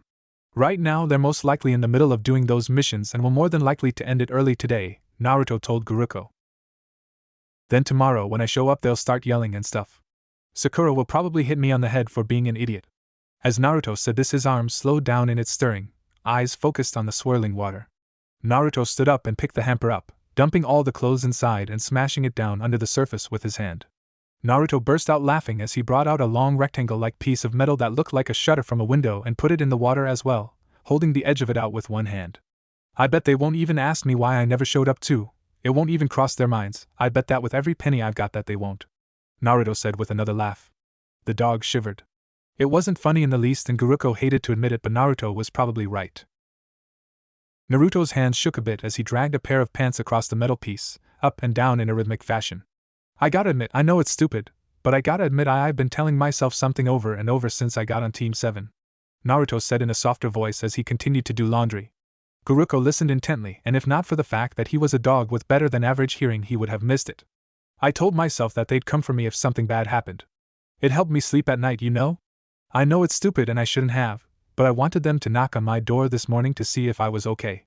I know that's stupid and selfish, Naruto said with a shaky breath. He continued on to the next piece of clothing. That was horrible of me, I shouldn't have wanted that. It would have just caused problems. Naruto scrubbed harshly at a poor shirt. I just wish sometimes I just want them. Naruto stopped his movements and stared into the slightly mucky water beneath him. Sometimes I pretend that they care as much about me as I do them, Naruto finally whispered. Guruko flinched.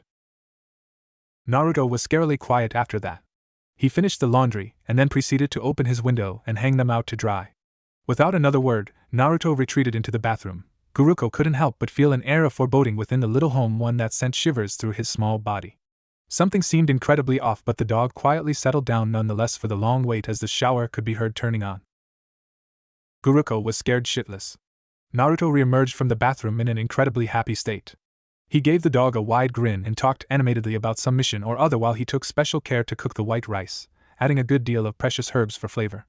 Something he didn't do for his own food except for very special occasions, but because they were going to the Inuzukas it was worth it. The blonde hummed a tune Guruko didn't recognize as he went about the kitchen, adding this and that to the pot. Strangely enough, Naruto came out of the bathroom wearing his jacket, the sleeves pulled down all the way when normally Naruto kept them rolled up to the middle of his forearm to keep them out of the way when he sparred with his team. The sight of the article of clothing touching his fingertips looked strange and caused the blonde to appear even smaller than normal. Guruko stared at the blonde wearily. The emotional 180s the preteen was pulling on him today was wearing the dog out. He wasn't sure if Naruto was merely trying to hide how upset he was or if he was genuinely excited about going. While Guruko realized over the past few days that most of smiles the blonde wore were fake and strained, that in no way meant that he could tell the difference between a real smile and a fake one. Naruto was just too good at his act, and if Guruko didn't see the evident change, The dog would never have been able to pick up on the fact that Naruto was faking it in the least. After placing the rice in one of the few containers he owned and getting dressed, Naruto stood in front of the mirror with Guruko beside him. Naruto grinned cheekily down at the dog. "So how do I look?" Naruto asked. Guruko barked happily and wagged his tail. Just as Naruto mumbled earlier, he indeed wore his headband around his neck along with a long-sleeved black shirt and his orange pants. You're just saying that," Naruto said teasingly as he tugged at a strand of hair. Naruto's bangs, which had grown quite a bit and needed to be cut, fell slightly into his eyes, giving him a shaggy appearance. Naruto mumbled something incoherently as he pushed them behind his ear, a few strands still slipping away and back, framing his face nicely. Naruto bent down in front of Guruko and gently fixed the dog's slightly rumpled headband, Guruko thanking him by licking his face. "Hey, I got a deal for you," Naruto whispered to the dog as if what he had to say was an evil secret. "If I totally embarrass myself or I'm doing something wrong and I don't know it, pretend you're having a horrible stomach ache so that we can go home, okay?" Naruto asked. Guruko snickered in amusement but once more licked Naruto to confirm that he would indeed bail him out if the need arrived. Naruto sighed in relief and patted Guruko gratefully on the head. The dog leaned into the touch without hesitation. It was then that Guruko realized that Naruto was quickly becoming his best friend. Who would have thought that it could happen so much as a week ago? In the pack, Pakin was Kakashi's best pack mate. Of course, each of the dogs held a special place in the retired Umbu's heart, and spent a great deal of time with each, but the fact still remained that Pakin was the oldest and strongest of bonds among the dogs. Kakashi was his pack mate, and as far as he was concerned the alpha male, but Naruto was becoming a pack mate at an astounding speed as well. How would he handle it when he had to go back at the end of the month to Kakashi? It was an unrealistic idea that he could take Naruto with him like a lost and alone pup. On the other hand, he couldn't stay with Naruto because Kakashi needed him for the numerous and dangerous missions assigned to him.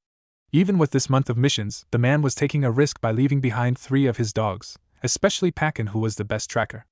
Guruko whined at the thought. "Hey, are you okay, buddy?" Naruto asked as he continued to scratch behind the dog's ear. The movement of the blonde's hand stopped. "You didn't hit your head, did you? I'm not hurting you by scratching you, am I?" Naruto asked softly. Guruko shook his head at the mother hen of a shinobi above him. Seriously, for a kid that had so many problems himself, he sure as hell worried a lot about others. It was a sadistic irony that not many cared if the kid dropped dead. Guruko yipped happily and tugged at Naruto's arm playfully. Naruto laughed and scratched his head in just the right spot, making the dog sigh contentedly. "We should get going. It's already a little past 4 and it takes 10 minutes to walk over there," Naruto said as he picked the dog up and grabbed the shoulder bag with the container of rice in it. A nervous Naruto was truly an adorable thing. All the way to the Inuzuka compound, Naruto blushed horribly and would repeatedly be peering backwards as if looking for an escape route. So distracted was he that Naruto didn't even appear to hear any of the normal whispers that followed the blonde everywhere he went. Guruko periodically glared at anyone who so much as dared to look at his friend wrong, but didn't growl for fear of pulling Naruto's attention to the people around him instead of the dinner ahead of him. If Kiba so much as insulted Naruto in any way, he swore the kid would lose a limb. When they finally arrived at the gates and followed the path to the front door, Naruto looked as if he would have a heart attack as he hesitantly knocked. Words from earlier that day floated into Guruko's mind as he gazed up at Naruto in concern. "No one's ever invited me to spend time with them before." Guruko felt his chest tighten a little. If that was really the truth, then Naruto was probably petrified then. Guruko shifted in the blonde's arms and nudged his nose up to touch Naruto's cheek. Naruto couldn't help but let out a snort of laughter as the cold nose tickled him, the action causing the blonde to relax a great deal.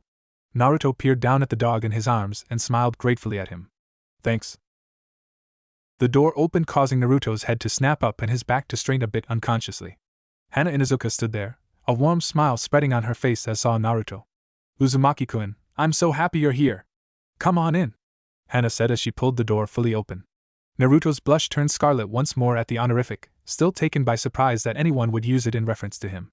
Naruto walked in and followed Hana into the dining room to find quite the surprise.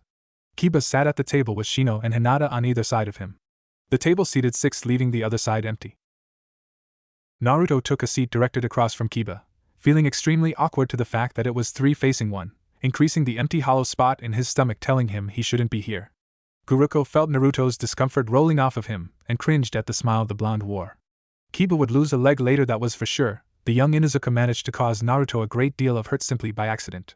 It was utterly ridiculous how completely unwelcoming this accidental arrangement managed to appear, and Guruko knew for a fact that Naruto was taking it the wrong way. Naruto," Kiba said, scratching his cheek in embarrassment. My sister's boyfriend's gonna be here any minute, and I'm sure that she'd like to sit by him. So the blush from before came back full force as Naruto realized his mistake in taking the middle seat. It would remain a permanent fixture throughout the whole meal. Both legs, Guruko thought heatedly. He's going to lose both legs. Sorry. Naruto cried out as he immediately moved over and sat in front of Hinata, who seemed to be competing with him for blush of the year. Hana came back into the room and set down a large pot roast in the middle of the table. She peered over at a fuming Guruko and a blushing Naruto and then stared at Kiba with a suspicious glare before turning back to Naruto. She tapped the blonde on the shoulder before pointing to Guruko.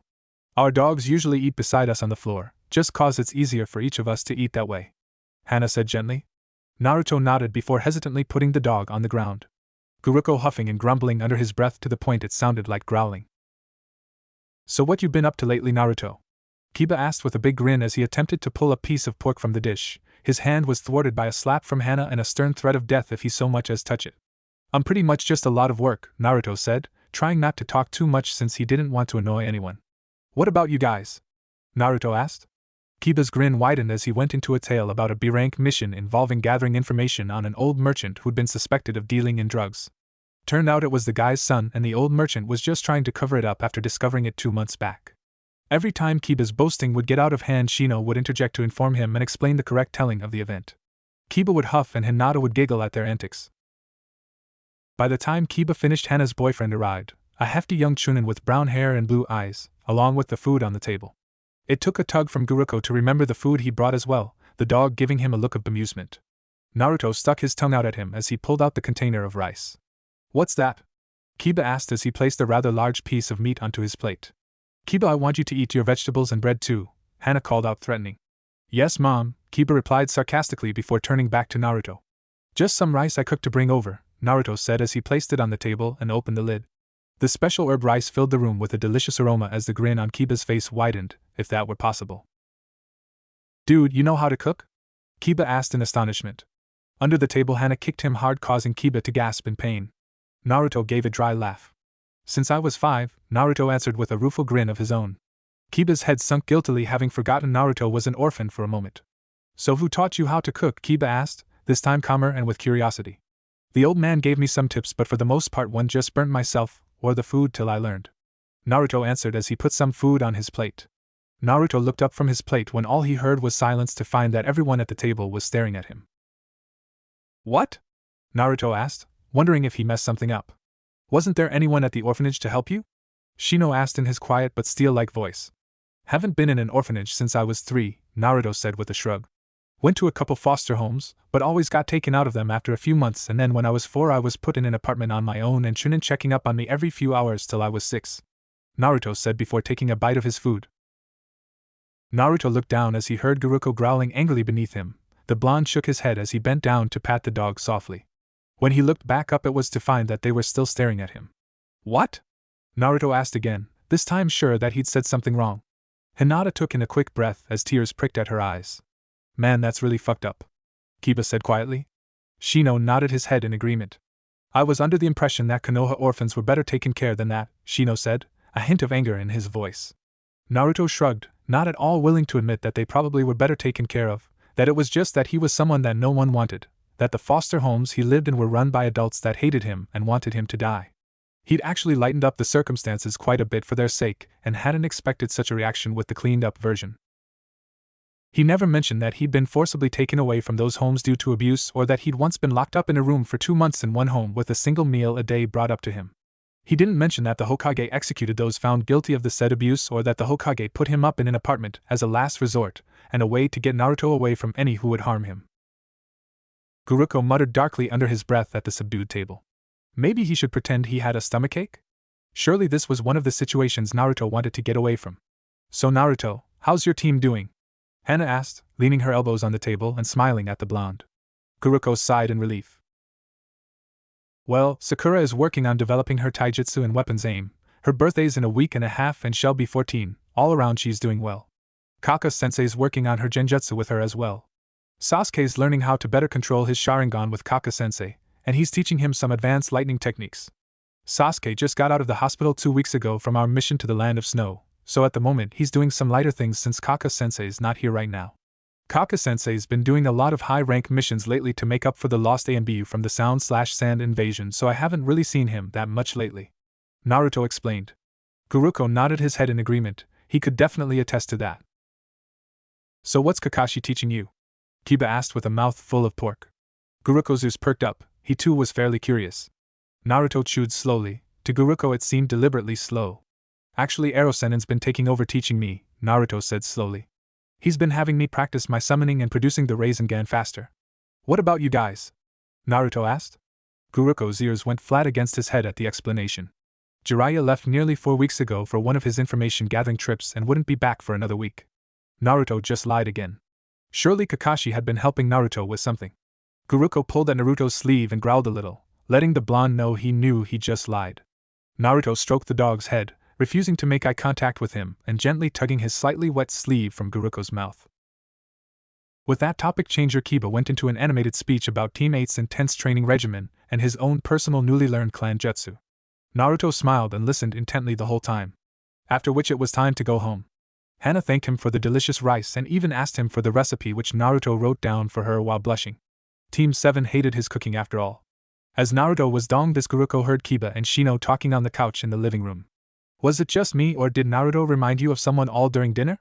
Kiba asked as he stretched his hands over his head and cracked his neck. Yes, he showed a great many characteristics leaning toward a certain teammate. Shino agreed. Kiba snorted. No way, he wasn't acting like you at all, Kiba said. Shino nodded his head in agreement. That is true considering I was referring to Hinata-san and not myself. Shino said patiently, far used to Kiba's sometimes slow uptake on things. It took Kiba a few seconds to comprehend what Shino said before he burst out laughing. It's so true! Kiba crowed out, holding his ribs. Did you see how hard he was blushing all through dinner? And how he kept his head down almost the entire time? Ha ha ha ha, I never thought I'd ever say those two were similar at all. They're like night and day for God's sake. Kiba said, howling out in laughter. Kiba stopped laughing abruptly and sat up straight, a mischievous smirk gaining ground across his lips. I'll be right back, don't let Naruto go anywhere yet, Kiba told Shino as he ran off to his room. Not long passed before he came clambering downstairs with a camera in hand. Hinata, can you come here for a minute? Kiba shouted out. The petite girl peeked her head from around the corner of the kitchen in confusion before walking into the living room. Guruko cocked an eyebrow at them, wondering what Kiba planned to do. Hey, Hinata, take your jacket off for a moment, okay? Kiba asked hurriedly. WH what? Hinata eeped, the shy girl turning bright red.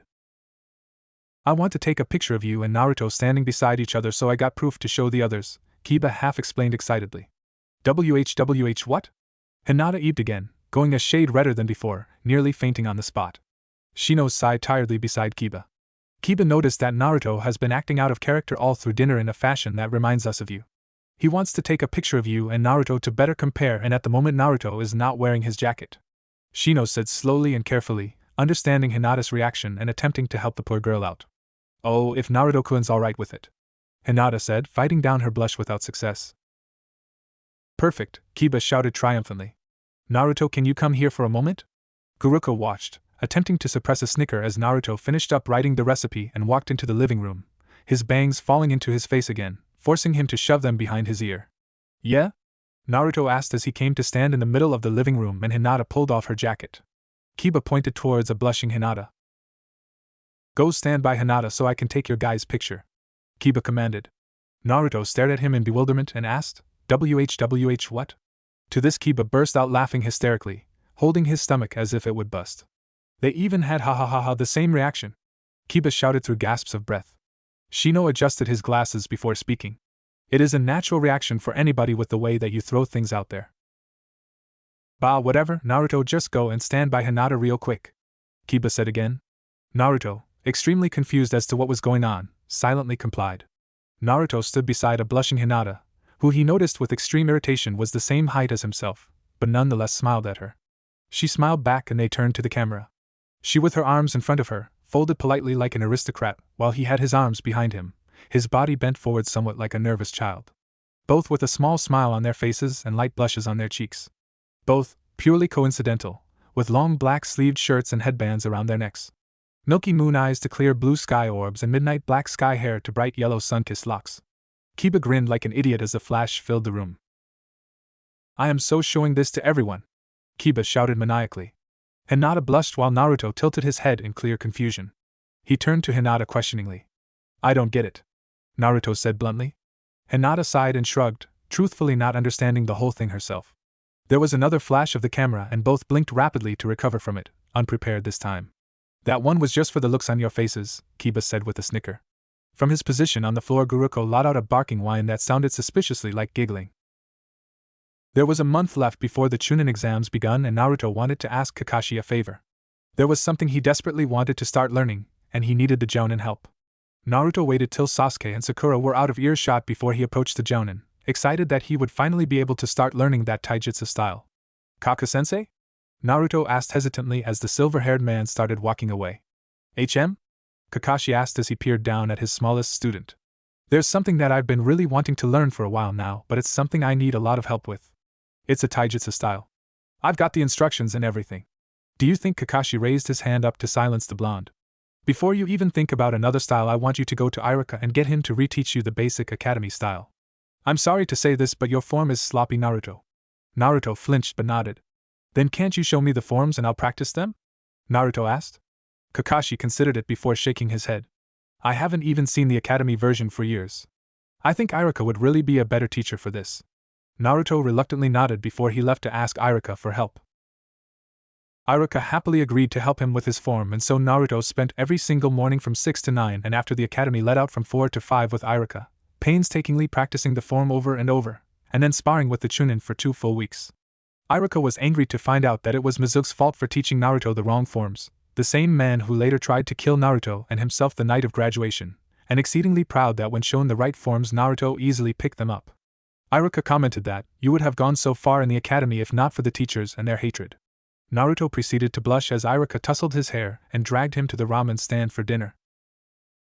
When Naruto attempted to show Kakashi his improvement, the man simply waved him off, thinking that Naruto could never have improved so much in just 2 weeks, and that it was the boy's usual boastful nature. Naruto didn't go back to ask Iruka for help again, fearing that if he asked too much of the Chunin the man would become annoyed with him and wouldn't want to spend time with him anymore. An irrational fear seeing that the man saw him as a little brother, but years of hatred from everyone around him caused Naruto to be quite negative in the expectations of others. So Naruto practiced his forms for hours on his own whenever he had free time. A week later, after their team did a series of easy but tedious missions, Naruto went to look for their sensei as they started individual training. He spotted Kakashi speaking with Sakura several dozen yards away. His hearing being far better than a normal human, heard the conversation long before he got there. Do you think you could teach me some of your taijutsu, sensei? I know it will take a while to learn, but I'd like to start. Alright. Why don't we start tomorrow morning bright and early? I warn you though, it will require a lot of work. You're going to have to increase your chakra reserves a great deal, so I want you to work on the water walking exercise I taught you a few days ago for long periods of time. I think you'll do well with this taijutsu though, and I think I'll start you on a few more advanced genjutsu illusions as well. Practicing with them will increase your reserves almost as fast as the water walking technique. Naruto stopped in his tracks, deeply hurt, and turned around to head back to his personal spot. Naruto spent the late afternoon running up trees, trying to improve his chakra control on his own and ignore the ache that once more attacked him. Kakashi automatically assumed Sakura ready just because the girl asked. Naruto knew that Kakashi already taught Sasuke and Sakura the water walking technique and asked shortly after they'd learned it if he would teach him. Kakashi merely said that he thought Naruto would do better by sticking to the tree climbing exercise a bit longer nearly a month ago. Naruto could stay attached upside down to a branch for an entire day now without missing a beat. If Kakashi didn't want to teach him anything, all he had to do was say so, it would hurt less instead of simply pushing him to the side all the time. He got it. He really did. He understood Kakashi didn't like him, but each time the man ruffled his hair or talked the team about teamwork and how they should rely and care about one another, it hurt deeply. You don't say one thing and do another. Naruto's admiration for his sensei died a little that day. It would be the last time till after the prelims that Naruto would ask the man to help with anything. From the very beginning. Only the weak speak loudly. Now let's forget the dunce and start on my signal. You talk a big game, but you're still only Naruto. You're a one-trick pony who hasn't got what it takes to win. Kakashi spoke harsher to him than the others. After his speech on friendship, he was left tied to the post. Every single time he would ask for help. I'm a little busy right now, Naruto. Why don't you go ask Sakura to explain it to you? Anytime he needed help. Kaka-sensei, could you please help me with? Naruto, I need to get home. Ask me tomorrow. The Jounin disappeared. Was setting up a bank account because they won't let me in the doors. Kakashi always spoke with praise to Sasuke and Sakura but him. Kaka-sensei, could you teach me that genjutsu release you taught Sakura? Naruto, your weapon's aim needs a great deal of improvement. I want you to practice that first. I'll come check up on you, and when I think you've improved enough I'll teach it to you, though your chakra control may not be good enough. That was nearly 8 months ago, and Naruto was still waiting for the Jounin approval. Naruto never asked if he'd improved though, cause he wasn't sure which hurt worse. Kakashi purposefully ignoring him, or simply forgetting about him, he figured ignorance was bliss. If he pretended that Kakashi would eventually come and help, it made the hurt a little less painful. The continuous tiny jabs. Kaka-sensei, I got you a plant for your birthday, I hope you like it. It's an aloe plant so you can use it for wounds. Thank you Naruto, although I'd never imagined you'd like plants. Why not? Well, plants require patience. Not exactly one of your best qualities. Yet Kakashi failed to mention even once any of these best qualities. The single moment he could remember feeling an endless well of happiness involving his teacher was when Kakashi came to his window with a pile of vegetables, telling him that he should maintain a better diet than ramen. The fact that he cared enough to do that for him made Naruto want to burst with joy. It still didn't cover up the hurt of his sensei always calling him stupid though. Huh, Naruto, is that a book? HM. What about Basics of Making Medicine? You want me to help you get something simpler? It might be easier for you to understand. Naruto decided that day that he wouldn't ever mention that he'd already read it 3 times, that he'd just been reviewing it, and read more advanced medicine books all the time. He loved working with plants and creating medicine from them. He considered himself very good at it, and feared what the Jounin would say or think if he ever found out. The sting from that comment itself still caused him to triple-check all ingredients before he would make any medicine with them. Even when both Sasuke and Naruto made it to the finals of the Chunin exam. I found someone who will look after your training. Why? I want you, Kaka-sensei. I've got some business to take care of, so I don't have the time to look after you. I know you're planning to train Sasuke. Now don't say that because I've found a teacher for you who's much more reliable than me. Well, Naruto, of the 3 in Team 7 you're the one with the worst basic skills, have him teach it to you thoroughly this time. Kakashi managed to not only push him off on another teacher but insult him by saying that the only reason he ever did anything right was due to his stamina, that training him meant nothing more to him than a babysitting job. During the finals of the Chunin exam, Kakashi refused to listen to him when he warned against Gaara, throwing his words away as if they meant nothing, like he was just a burden. Master, please stop this match right away. Gaara, he lives to kill others. If they keep going then Sasuke'll die. You'll be quiet and watch him, you'll be surprised. And then sent him, Sakura and Shikamaru after Sasuke when Kakashi realized his mistake. He would never apologize to Naruto for that, never thank Naruto for saving them from Gaara. Even after all that he'd accomplished, even though he'd accomplished just as much as Sasuke, even though Kakashi taught Sasuke just as deadly a technique, even though Sasuke fought him just as hard, Kakashi underestimated his hearing ability. Were you the one that taught Naruto that technique? I feel that Naruto is still too young to be able to control that level of a technique. In the worst case scenario, it could have killed Sasuke even if it was for his own protection. Teaching Naruto that technique was still. That, Naruto thought, hurt worse than anything. His sensei considered him to be too stupid to handle it, too immature, too beneath Sasuke.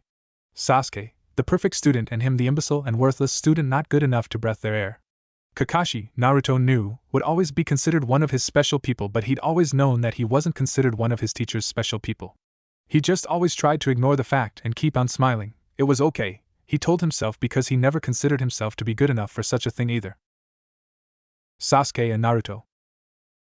Sasuke Uchiha was in a foul mood. All day it was one bad thing after another. First the water pipes burst leaving his shower to suddenly turn cold. Then he'd managed to trip on his way to school and hit his head hard. This left him with a rather horrible headache all day long. Unfortunately, that only started it all. All day, every single minute of it, those screaming girls shrieked in his ear, causing the headache to worsen and grate on his nerves.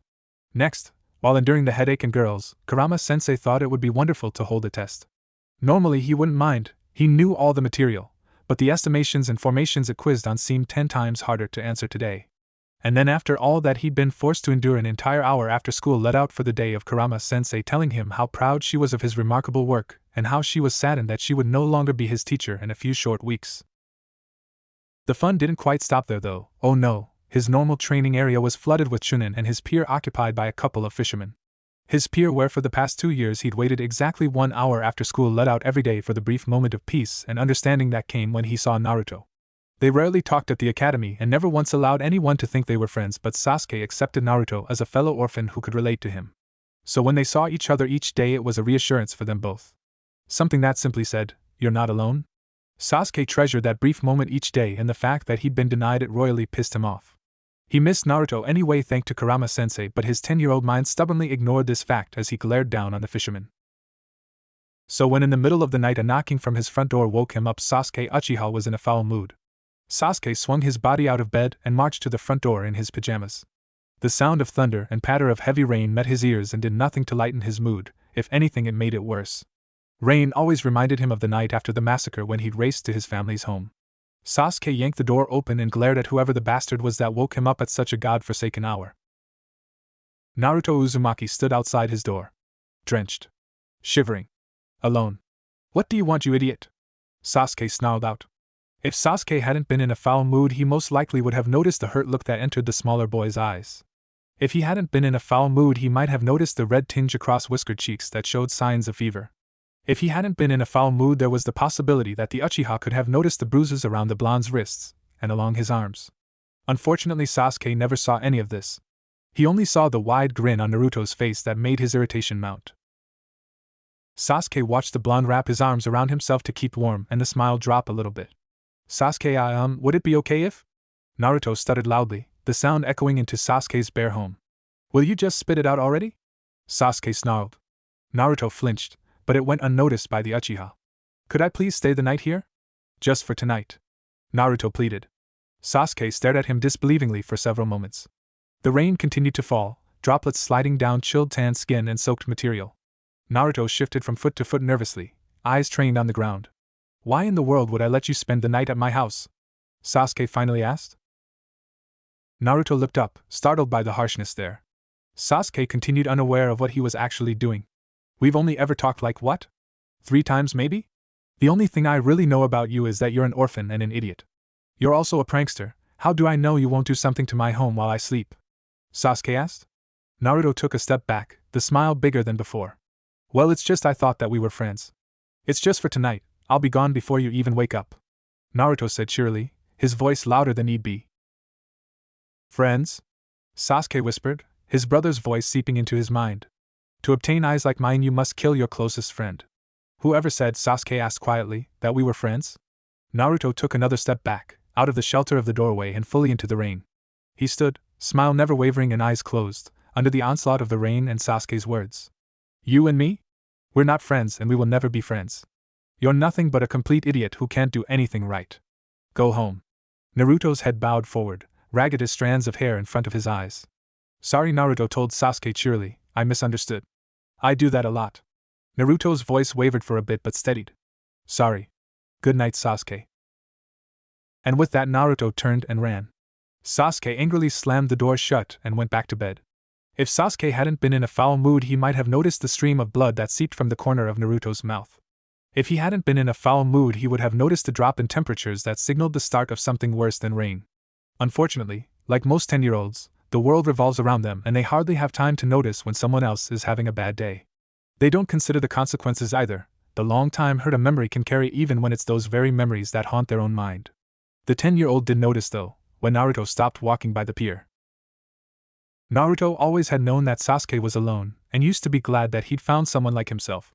He was happy, he wanted to get to know Sasuke right away, but it wasn't so simple. Sasuke was the most popular student in the school, he could do anything and everyone always loved him. Naruto knew that they were too different, that he wasn't good enough to talk to him. He tried a few times, even managed to talk to Sasuke for a while. It was a lot of fun. No one had been as nice to him as Sasuke had, and so he let himself think that they were friends. He was brought back to reality that night though. His home was burned a few days beforehand and he was desperate after he'd accidentally run into a couple of drunks. He ran as far and as fast as possible after escaping them, and with luck came across Sasuke's home. After Sasuke turned him down, the temperature dropped and water froze to snow. He spent that night in one of the plastic tubes of the park near the academy, and almost died. Not long after that came the incident, and slowly the opinion of himself got worse and worse till he felt worthless. He knew he could never be Sasuke's friend, so settled for pretending he was good enough to be Sasuke's rival. Even though he had no friends, he felt that arguing with Sasuke kept him somewhat sane. He had nothing else. No one cared about him, no one wanted him, everyone hated him, and he didn't want to think about that. He had no purpose for being alive except in being able to argue with Sasuke, to be berated by Sakura. They were the only ones in the world who so much as knew that he existed, even if it was just because he bothered them. It hurt so much to know he would never be anything else to them, to anyone for that matter, but desperately held on to it. Every time he left the academy he felt numb, a dark nothingness that consumed his body so that even the citizens of Konoha couldn't touch him. Then by some strange miracle he was placed on Sasuke and Sakura's team. Sasuke always insulted him, always hated him, always degraded him. Naruto always argued back, disagreed vehemently, but in the end silently agreed with everything Sasuke had to say about him. Sasuke was his idol, the person he looked up to more so than anyone else in the world. Naruto was a despised monster that everyone hated, Sasuke the perfect individual that everyone loved. So Naruto tried desperately to be like him, to try to be what everyone liked, and hated himself more each time he failed and lost to Sasuke, cause it just proved how worthless he was. When Sasuke told him that he, Naruto the Worthless, was one of the ones he wanted to fight in the preliminaries and finals, Naruto was never happier when he heard that. Sasuke finally acknowledged him, acknowledged that he was good, he was finally given something to be proud of by his team, but then they'd fought on the roof. It was as if his whole world fell apart. "You dimwit idiot, what are you so full of yourself for? Eh? What are you losing your cool for? That's so unlike you. What? Are you afraid now that you've challenged me to a fight, huh, Sasuke? Shut up and fight. Before we start you better put on this leaf headband. I don't need something like that. Just do it. You won't even lay a finger on me, let alone my forehead. That's not the point. I'm saying this is a symbol that we fight as equal leaf ninja. That's why I say you're full of yourself. You think you're on par with me? Of course I do. In fact, I've never thought of myself as inferior to you, not even once." It was as if everything up until then was worthless. Everything Naruto had worked for Kakashi's respect, for Sasuke's acknowledgement, it was gone. He was once more nothing. He'd thought when they fought Gaara that Sasuke had included him when he'd spoken about precious comrades, but Sasuke still considered him as beneath him. Could someone you consider to be worthless be precious to you at the same time? Naruto didn't think so. Every grain of self-worth he'd built up since the day they'd become genin turned to dust as if it were never there. He'd worked so hard, nearly died to bring back Tsunade to heal Kakashi and Sasuke after Itachi sent them both into a coma. Neither of them thanked him. Both of them squeezed their fists around his heart until its beats slowed to a barely alive rate, cracking it. Sakura and Naruto. And this is the short dinner sect. By Kishi Hisake. They'd been assigned a C-rank mission in delivering medical supplies to one of the Fire Nation's most advanced hospitals near its capital. They'd been traveling for 2 days now, and the sun just set itself below the horizon, causing Team 7 to set up camp for the night. A cycle for chores became designated to each team member, as this was to be a week-long mission. Tonight Sakura handled the tents, Sasuke got the firewood, and Naruto cooked the dinner. Sakura, while setting up the boys' tent, watched Naruto bustle around the slowly growing fire. Naruto hummed to himself a tune that Sakura would secretly admit to herself to be calming and beautiful. Never in a million years would Sakura ever say that the blonde member of their team possessed an extremely nice voice when he wasn't yelling about something or other. The blonde grinned as he took a whiff of the stew before nodding to himself and mumbling something under his breath as he added a herb she didn't recognize. Then he rushed off to chop up some rabbit meat he'd caught not even an hour ago into small pieces to add to his concoction. All through this he kept glancing over to her while she worked on the tents, saying things like, "Nah, Sakura-chan. You're going to love this. Don't worry, it isn't ramen." Sakura smiled to herself, who knew that Naruto would be the one on the team to enjoy cooking. Little did they know that dinner would not be the most appetizing thing to look at. "Naruto, what is this?" Kakashi, Naruto, Sakura, and Sasuke were seated together beside a large fire. Naruto turned his gaze up to the rest of the team, the strange goop that he called stew bulging his cheeks out unattractively.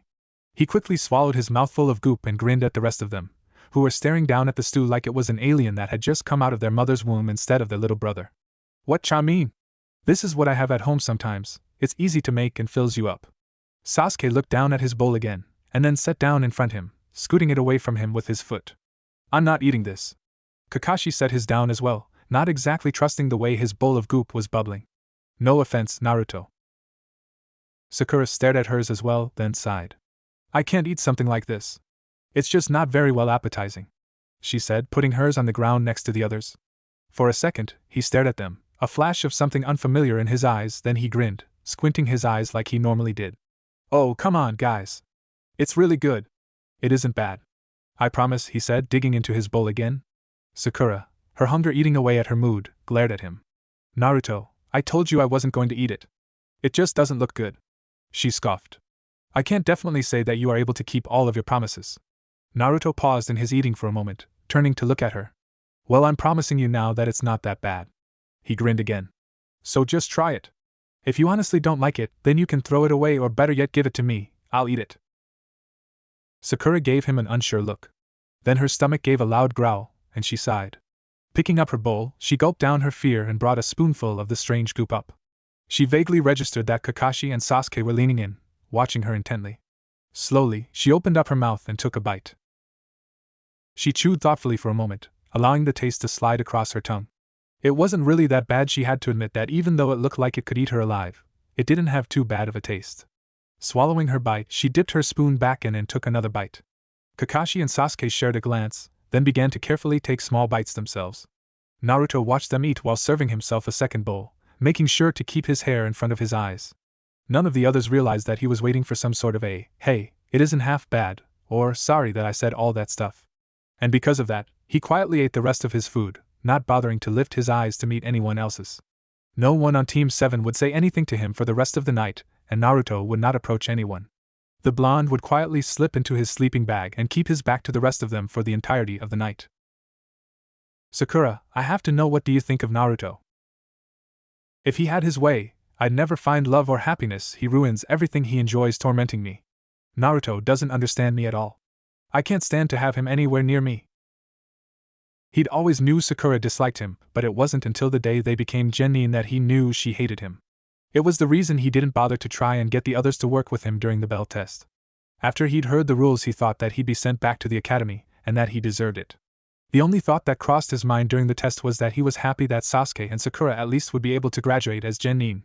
He knew that they would be happier without him anyways. At the time, he'd still been deeply confused by the incident with Mizuki and Irika, still wondering if it wouldn't just be better if he slit his own throat. It wasn't until he started to spend a good deal of time with Irika that he'd felt any type of worth about himself. He owed Irika everything and could give the man nothing, something he felt horrible about. Sakura, during his time in the academy and just when he'd meet Irika, she was the only other person besides Sasuke who responded to his pestering. Everyone else in the academy ignored him as if he weren't even there. It was as if there was a wall between him and the rest of the world, but there was a tiny crack where Sasuke and Sakura could hear him.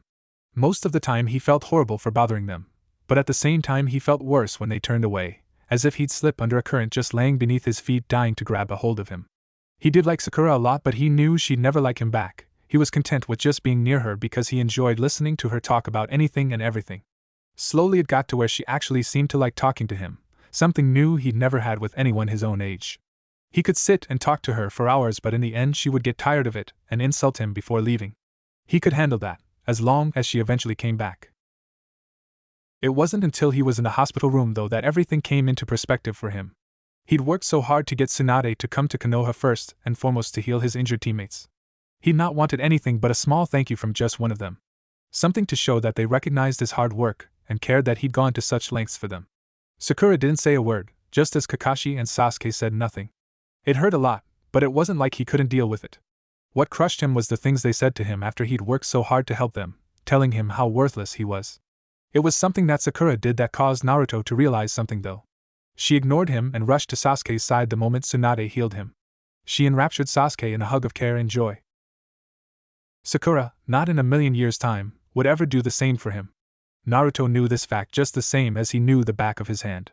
She would never spend every day in a hospital room waiting for him to get better. He doubted she'd even visit. She would never hug him, or even touch him no matter how much pain he was in. She would never jump in front of an enemy attack for him as she'd done for Sasuke against Gaara. She would never so much as peel an apple for him as she'd done for Sasuke. He'd already known this deep down, but it was the fact that he knew what was coming that nearly broke him.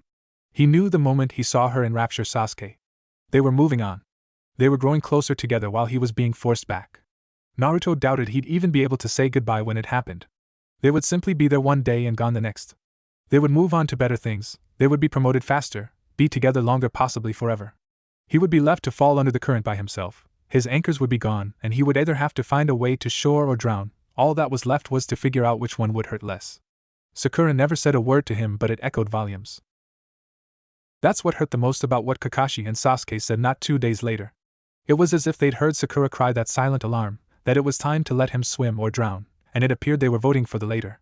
He didn't think he'd make it much longer. Even his pretend world couldn't cope with so much hatred from the people he cared about most, his pretend world where his team cared as much about him as he did them. So Naruto showed up for practice and missions as he'd always done before, smiling like an idiot, making sure not to look either of them in the eye. He'd keep his pretend world up as long as he could and then swim as long as possible in whatever ocean they threw him in. Until a dog was thrown in with him. When Guruko and Naruto made it to the training grounds early the next day, Naruto once more practiced his weapon's aim, pounding kunai after kunai into the bark with a vengeance. The sound of wood splintering resounded through the area, as each hit dug deep into every bullseye. Guruko wasn't sure why Naruto even practiced so much with his shuriken and kunai, since the blonde could give any jounin a run for their money. Of course, as the dog watched, he reasoned that it might be a stress reliever for the boy, with how he was making chunks fly from the tree. As before, all evidence of the said practice session involving Naruto was gone by the time his teammates showed up at the designated hour.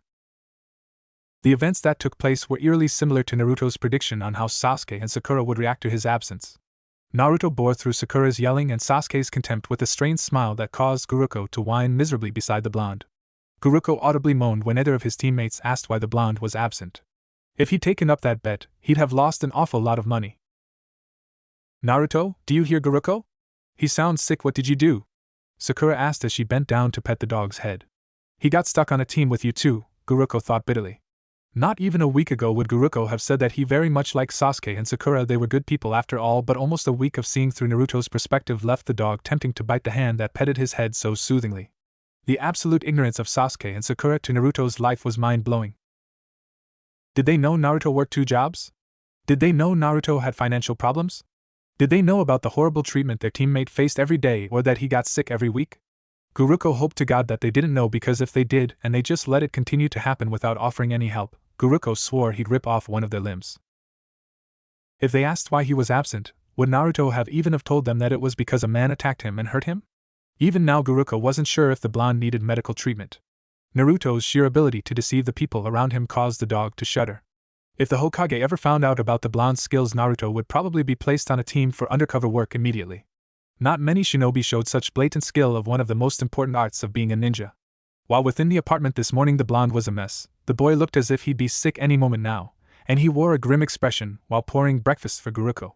Then, as if he'd suddenly been replaced by someone else, he put on his clothes and walked out the door with Guruko with the actions of someone going to a celebration.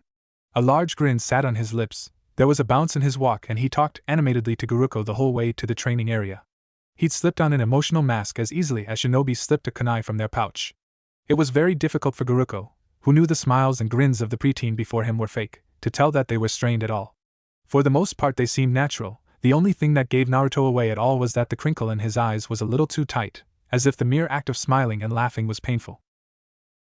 "Naruto, I asked you what you did to Guruko," Sakura repeated herself. Naruto shrugged. "He looks fine to me," Naruto muttered. "What was that?" Sakura asked in a too-sweat voice. "I said I don't know, I thought I did everything right," Naruto rephrased. "Dobe, do you need someone to hold your hand for everything?" Sasuke growled. "I didn't do anything wrong," Naruto snapped back. "Then why is Kakashi's dog acting like he's gonna die?" Sasuke snarled. Guruko sighed in exasperation before getting up and padding over to Naruto and tugging on the pant of his leg with his teeth. Naruto paused in his comeback and bent down, to which Guruko licked his face happily. Really, Guruko was finding it increasingly difficult to get his point across without just saying it. Naruto smirked. Sasuke frowned and turned away. Sakura just stared, slightly confused at the sudden change in the dog's attitude. "I knew you were just being a drama queen," Naruto whispered as he scratched behind the dog's ear. Guruko huffed and went back to his laying down position beside Pakken, who was wearily watching him, wondering not for the first time why Guruko was acting so strange. When Naruto went to practice the leaf exercise once more, Pakken pulled Guruko to the side as Sakura began to demonstrate to Sasuke how to dismantle a genjutsu without the aid of the Sharingan. "Why are you still not talking, and why are you acting like a whining child?" Pakken snapped at him. Guruko growled angrily at the smaller dog. "Does Kakashi know about Naruto's home life?" Guruko asked, barely holding in his rage. "What are you talking about? Is something wrong?" Pakken asked, this time his voice lowered and concerned. "Hell yes, something's wrong. Everything's wrong. He's working 2 jobs, struggling to make ends meet, and the other day a man hurt him just outside his home. Naruto needs to get out of there immediately." Guruko snarled as he began to limp back and forth in his aggravation. "Hurt him?" Pakken asked, startled. "It's healed now thanks to the kid's healing abilities, but it was bad, Pakken, real bad. And from what I saw, it wasn't the first time the man got a hold of him. With how Naruto acted afterwards, I think that man's been hurting him for a long time," Guruko said darkly. Pakken's eyes wandered over to the blonde in question, who sat far from everyone else near the lake, frustration clear his face as the leaf fell off again. "Have you informed anyone?" Pakken asked. "The Hokage should know by now," Guruko said quietly. "She'll be tearing heads off to find the man." Guruko watched as Naruto suddenly stood up and walked onto the lake before sitting down directly in the middle of the lake and attempting to perform the exercise while simultaneously balancing on the surface of the water. Guruko couldn't help but smirk as the leaf stayed on immediately. He'd been correct, it wasn't the difficulty of the exercise or that Naruto couldn't understand how to perform it, it was the level of chakra needed for the exercise. Naruto was a Jinchuriki with larger chakra reserves than the Hokage, so it was simply impossible to draw out such a small amount of chakra. Neither of his teammates seemed to have noticed their teammate's achievement though. Guruko sighed in annoyance. "There isn't anything else we can do then, it's up to the Hokage, just keep an eye on him until she makes her move," Pakken said from beside him. Guruko nodded as he watched Naruto continue to practice, moving from using one leaf to several on different points on his body. When they got home later that day, Naruto fell tiredly onto his bed and closed his eyes, Guruko wagging his tails happily at him as he pulled at the blonde's shoes till they came off. Naruto reached down and pulled the dog up onto the bed with him, absently stroking the light brown fur as Guruko snuggled up against him. "You know you're the devil, right?" Naruto said tiredly. "I gotta get up in a few minutes, and make dinner, and take you out, and then I gotta go to work and you're here making me all comfortable?" "That's just cruel," Naruto said sleepily. Guruko yipped in agreement before making himself comfortable and falling asleep. "Little bastard," Naruto muttered. Naruto did get up only a few minutes later and far too soon for Guruko's liking and was on his way to his second job. It was about time, Guruko thought, that he found out what this second job was.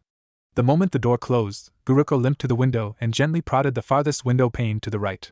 The window pane swung open easily, something he'd accidentally figured out on his excavation of Naruto's home, and squeezed through until he stood on the rather large ledge that encircled the entire building. Being careful of the edge, Guruko carefully limped around the building till he came to the opening where the stairs lay. There was a 3-foot drop that while it would jar his leg wound, it wouldn't be too painful.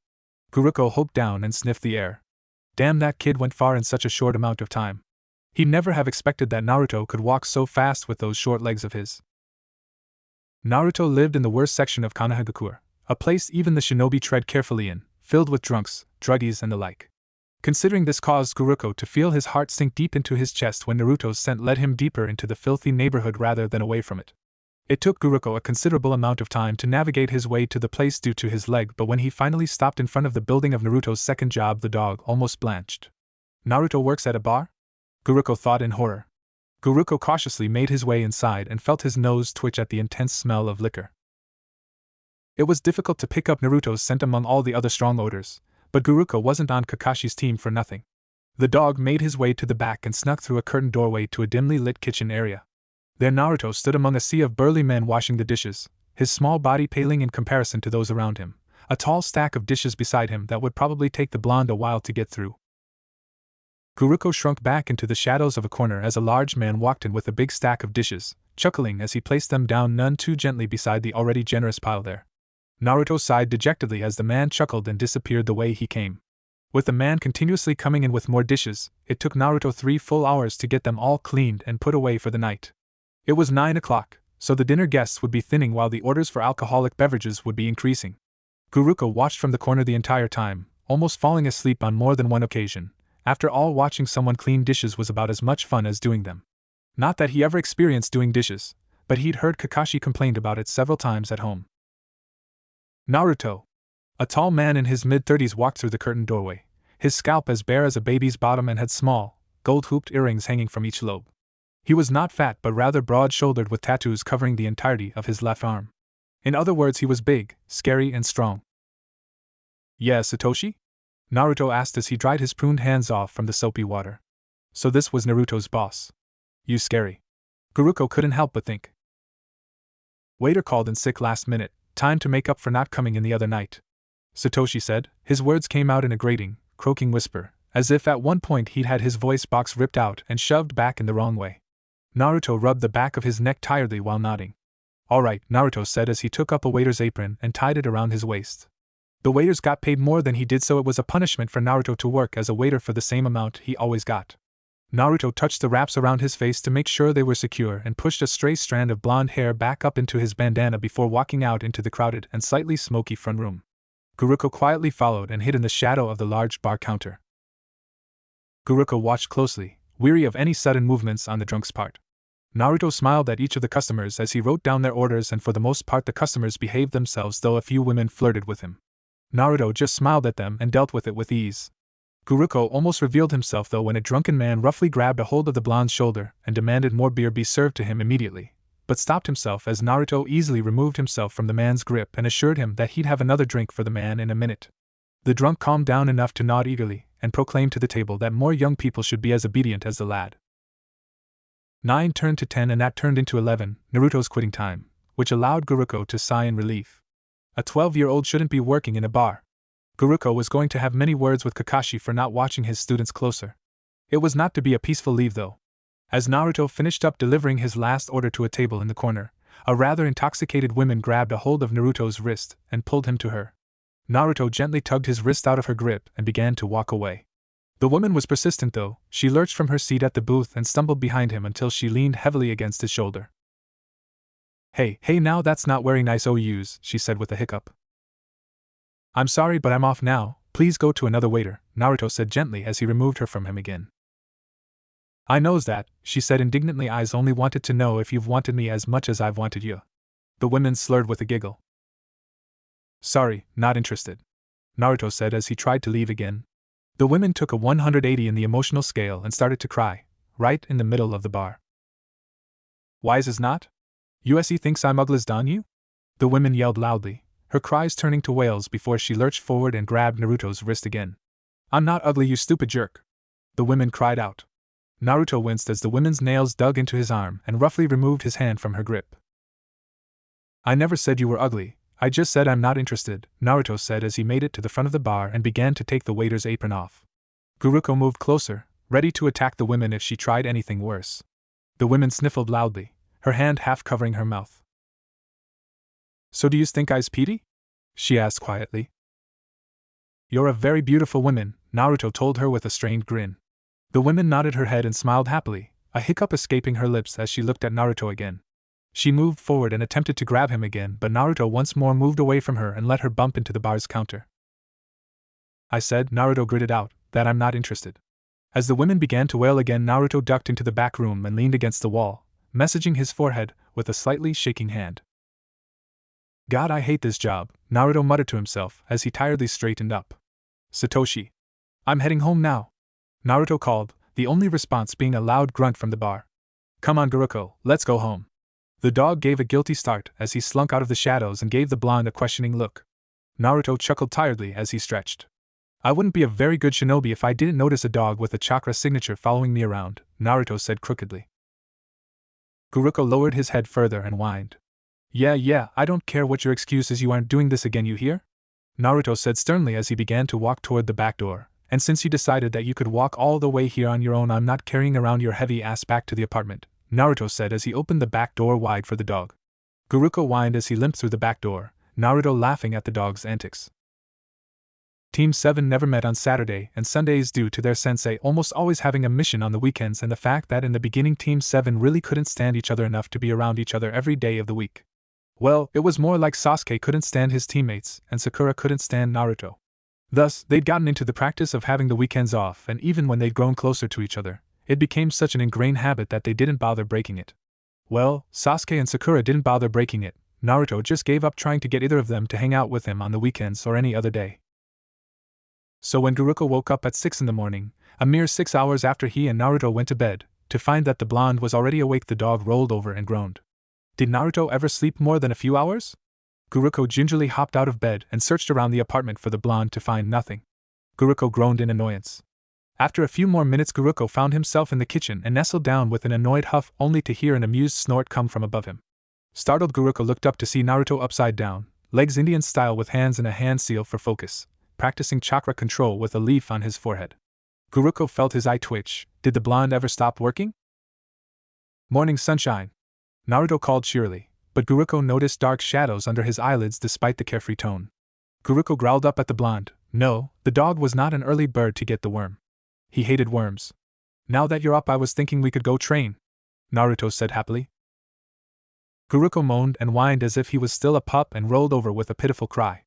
Don't be that way. Well, go to a special training ground that nobody uses anymore and you can sleep all you want, Naruto said as he gently flipped from the roof and landed in a crouch upon the floor. Naruto grabbed his weapons pouch and a basket with a book in it before setting it beside the door. Why don't I pick you up some cooked meat on the way? Naruto asked teasingly.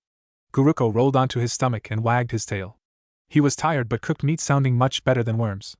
Naruto laughed as he gently picked the dog up and slipped him into the basket beside the book.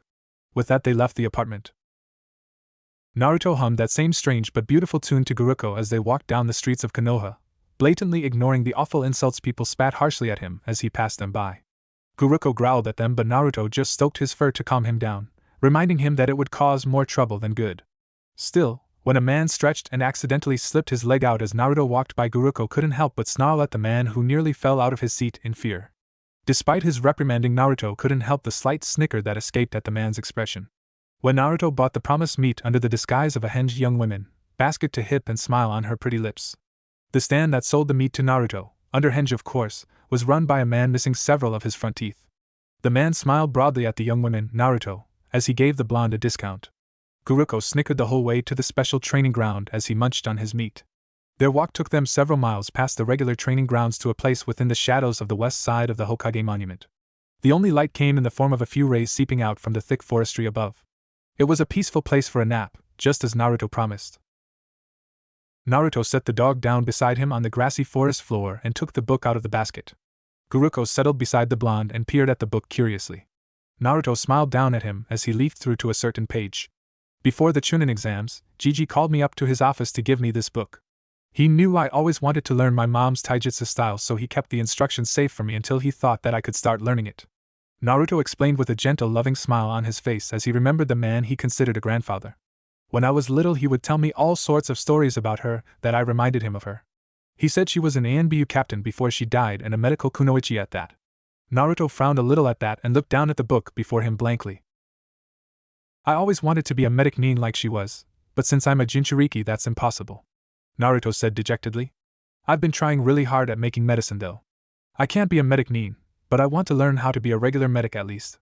I won't be able to do the things she did, but I'll still be able to help my team. Both Sasuke and Sakura are great at genjutsu, but Sasuke's good at ninjutsu too, while Sakura's been focusing on her taijutsu since the Chunin exams. It's what really makes them useful to the team since we're an assault squad. Since I'm mainly a ninjutsu user, I've been reading a lot of medical books so that I can be the medic of my team, Naruto told Guruko. Guruko yipped happily up at him.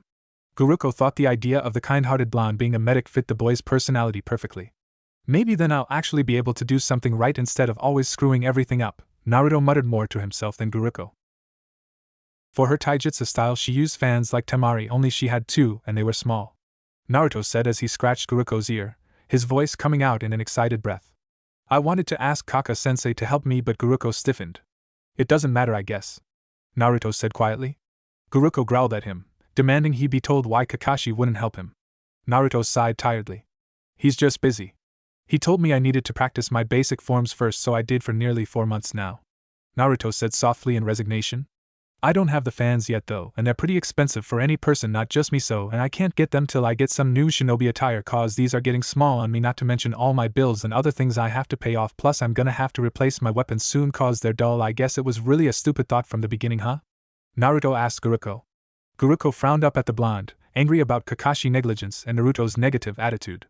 It seemed on at least a few things Naruto didn't have much hope, What made it horrible to Guruko was that with each passing day it appeared that Team 7 was the root of that lost hope. It's too bad my mom's fans were destroyed with my family's home.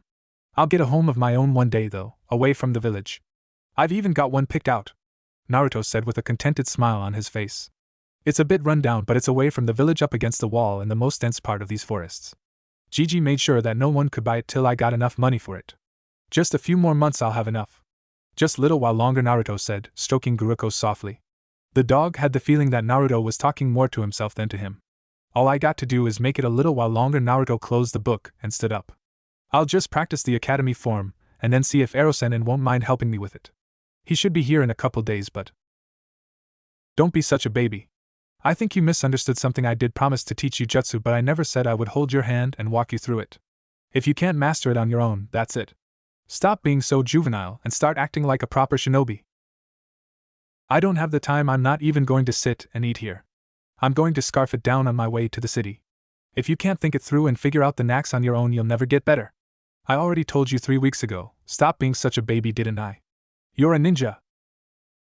Guruko watched silently as Naruto's face fell completely. I'll just try to teach myself, Naruto said dejectedly. I need to stop being such a baby, Naruto whispered to himself as he sat down and opened the book again. Naruto positioned the book against a nearby tree and stood in the first form, but it was slightly off from what the book showed. Naruto tried several different times to adjust his stance, getting close but then trying to fix it and accidentally making it worse. Naruto bit his lip as he moved his foot an inch to the right and noticed the entire stance go off kilter. This went on for a few hours, the blonde's frustration mounting as he tried to figure out the motions depicted in the book, but failed miserably. Taijutsu was simply something that needed some type of instructor. Guruko watched the blonde try again and again, wincing each time the stance got worse.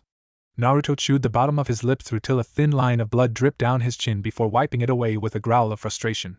He sighed as he peered behind him at the sun and noticed that it was early afternoon. Come on, Guruko, I'll take you home and feed you. Then there's this job I need to get to, Naruto said absently as he put the book back into the basket. Guruko nearly toppled over at that. Another job? Guruko thought incredulously. Naruto put Guruko in the basket, the dog pulling at Naruto's sleeve. What? Naruto asked, not understanding what the dog wanted. Guruko gently head-butted his shoulder and whined. Naruto still didn't understand though, and just shrugged helplessly. This would be so much easier if I could just ask him what I wanted to know, but damn the brat, he'd go tight-lipped immediately. When they got home, Naruto made himself a quick cup of ramen and refilled Guruko's bowl. The job I'm going to is just a shipping business that pays a lot for men who can lift their crates and stack them onto the carriages or simply deliver heavier than normal packages around the city. Naruto explained as he got ready to leave. I should be back by 4 and then I'll take you out and feed you and go to the bar for the rest of the night, this time without a companion, Naruto said sternly. On the weekends I work at the bar from 7 to 3 in the morning, so don't bother waiting up for me. Just go to bed. Satoshi is gonna have me cleaning up the bar after everyone leaves. It makes a lot of money actually, so it's well worth it. Guruko growled his disapproval as Naruto began to water his plants. Don't be like that, Naruto said, it's not like I've got a choice. There aren't many places that will hire me, and some much worse than a bar, so it's a good deal. You shouldn't have to work so much just to get by, Guruko thought to himself. Naruto finished up and gave Guruko a pat before walking out the door. Naruto had come home drenched in sweat around 4:30, and then was out the door again by 6:30. Despite what Naruto said about not waiting up for him, Guruko slept on the kitchen floor so that when the door opened he would immediately wake up. Except the door never opened and Guruko didn't wake up till 7 the next morning. When the dog blurrily blinked several times to find shining rays of sunshine cascading through the curtains of the kitchen window, the dog felt his heart rip out of his chest. He checked Naruto's bedroom and then the bathroom. No Naruto. Guruko sniffed the air and noted that he couldn't smell Naruto's trail. Too many hours had gone by and the scent was simply too weak for him to pick up. It was something Pakin was a lot better at than him. The small dog could pick up a trail a couple days old. The dog panicked and limped his way out of the building and all the way to the bar.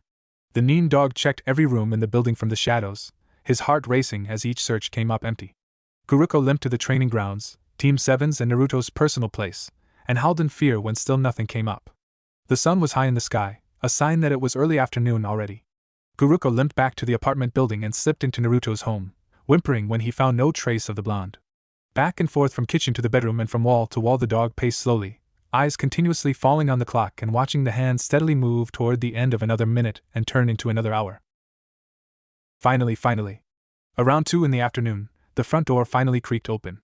Naruto stumbled through the door, bruises littering his entire body like an infestation, his frame shaking uncontrollably as he fell to his knees and dropped his black bandana and bandages onto the floor. Naruto's lips were swollen and bloody, hair dangling around his face with sweat and grime, tears pouring down his face as he shivered and breaths coming in harsh, strained gasps. Guruko's tail found its way between his legs as he limped hurriedly over and sniffed the blonde.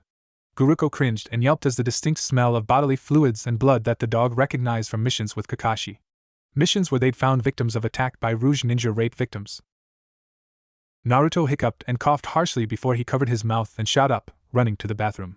Guruko heard the sound of retching escape from the wide-open door and winced. The dog felt his heart beginning to fall to pieces. Naruto was his companion, his friend, and that someone would hurt him like that caused the dog physical agony. Someone would pay for this, he would hunt down whoever did this and kill them, but for now he needed to be beside his companion. Just as Kakashi became Pakin's pack mate and Pakin Kakashi's familiar, Guruko found that Naruto had become his pack mate, and he Naruto's familiar. Guruko threw up his head and let out a loud howl of pure anger and sadness. Bien, oh God, that was so sad. I feel like crying now, but I shall not. Instead, I'll go beta another chapter to be posted sometime for all you readers to enjoy. I'm just glad I get to beta this masterpiece. It's original, and extremely interesting, so I'm happy. Remember to review for Windy here. She could use them. Guruko gingerly licked the blood off Naruto's face as the blonde lay on the bathroom floor, staring blankly across the tile in front of him with his back against the wall. Guruko wanted desperately to go get help, but he didn't know where Sasuke and Sakura lived, and Kakashi was out of town. He could go to the Hokage Tower to get Tsunade, but that would take him nearly an hour to get to the center of the village with his leg in a cast. He didn't want to leave Naruto alone for such a long period of time when the blonde needed him. Not only that, but Guruko feared what might happen if the Jinchuriki was to be left on his own in his current state of being. Guruko gently nudged Naruto, but he didn't respond at all, just continued to stare ahead with blank eyes. The dog whined piteously, scared that Naruto had gone into shock. 3 long hours passed by before Naruto moved at all. Guruko was watching him studiously the entire time. Naruto moved stiffly from his laying position into a seated position with his legs spread out hazardously before him, back still against wall and eyes dull, but not completely blank as they'd been before. Naruto's lips were still swollen and the bruises showed angrily against his tan skin everywhere, but the dog managed to get the blood off him at least. Guruko let out a high-pitched cry that caused Naruto to slowly look over at him and blink a few times, but otherwise he didn't move. Guruko crawled forward, tail between legs, and nuzzled up to the blonde, licking his cheek affectionately. Slowly Naruto's right hand raised up to softly stroke the brown fur on Guruko's back. 20 agonizing minutes they stayed like that until Naruto pulled the dog closer and buried his face into Guruko's fur coat. Sorry, Naruto whispered to him, I'm so sorry. Guruko couldn't take it anymore. Naruto desperately needed him right now. What are you sorry for? Guruko asked. Naruto stared at him in shock, before tears started to stream down his face. You! Naruto croaked out in surprise and growing horror. Me, Guruko answered solemnly. Naruto began to shake like a leaf as he stared at the dog. Ayukaka-sensei said you shouldn't, it's just I. Naruto was hyperventilating as the realization of the situation hit him like a ton of bricks. You can't talk. He said you couldn't. Naruto finally shouted in full-blown panic. He lied, Guruko said quietly to the blonde. I lied, the dog added. No! Naruto yelled out, hands holding the sides of his head. No, no, no, no, no, no, no! Naruto said wildly as he lurched to his feet, but in his weakened state stumbled, his entire left side slamming against the bathroom's countertop and crumbling down to his hands and knees. Naruto! Guruko called. The dog rushed over and peered at the blonde that tightly gripped his shoulder, a grimace of pain on his face. You can't say anything, please! Naruto begged the dog, his voice cracking slightly. Guruko nudged Naruto's cheek with his nose. I can't let you be hurt like this, Naruto, Guruko said softly, eyes avoiding the blue orbs that gazed pleadingly at him. You don't understand. Please, you can't say anything. I'm doing fine on my own, Naruto said tiredly, body leaning heavily against the cabinet. Please, I don't want anyone to know. Everyone, they already think I'm useless. I don't want them to think I'm. Naruto's voice shook horribly to the point that it was difficult to understand and his voice dropped in pitch with each word. Naruto's body lowered to the floor again, as if the gravity was too heavy for him to bear until his forehead lightly touched the tile and the long strands of straw-colored bangs touched the ground. I don't want them to think I couldn't handle that. I don't want them to know what happened, Naruto whispered. Guruko shoved his head under Naruto's and forced the blonde to look at him. This wasn't your fault, Guruko snapped. Don't you ever think something like that was your fault? Naruto turned away from Guruko and bit his lip, wincing at the pain of his still swollen lips. It was my fault though I wasn't strong enough to get away. I couldn't stand the pain to fight back hard enough, Naruto whispered.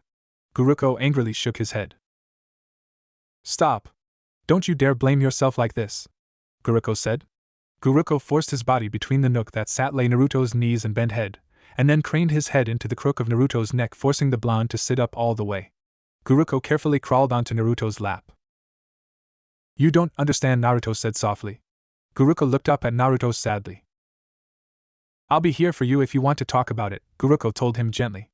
Naruto tried to smile at him, but it failed miserably, and came out more as a restrained wince. Sorry, Naruto apologized again, though Guruko still didn't know what he was sorry for. Naruto squeezed Guruko in a tight hug before gently pushing the dog off his lap. You haven't eaten all day, have you? Naruto asked quietly. Naruto shakily stood up with a great deal of help from the bathroom counter, taking in a deep breath to steady himself. You need to get into bed, Naruto, Guruko said sternly. Naruto shook his head stubbornly. I'm not some kid who can't handle a little pain, I'll deal with it, Naruto replied as he walked out and into the kitchen area slowly. If you don't let your body heal, you could end up worse than you are. Naruto just shrugged at him. I'm a Jinchuriki, it will all heal in an hour or so tops. Guruko cursed under his breath. He'd gotten the scent of the people who'd committed the act though, 2 of them. He'd recognized them the first time they came within 20 feet of him. Guruko would enjoy sinking his teeth into their flesh after he hunted them down. Naruto sat on the floor with him at dinnertime, but the meal was a silent one. Much to Guruko's vast annoyance, Naruto ate very little of his already small meal, staring down at the bowl of rice with blank eyes. The blonde said he still felt too sick to eat it, and that he'd eat the rest later though, so Guruko didn't argue. Afterward the blonde disappeared into the bathroom, this time the period between his entrance and the shower starting much longer than normal. Guruko couldn't blame him for wanting time by himself. Guruko awoke early Monday along with Naruto this time, by now used to the blonde's sunrise mornings. Guruko treaded around the blonde as if glass lay on the floor. Naruto refused to so much as even look in his direction.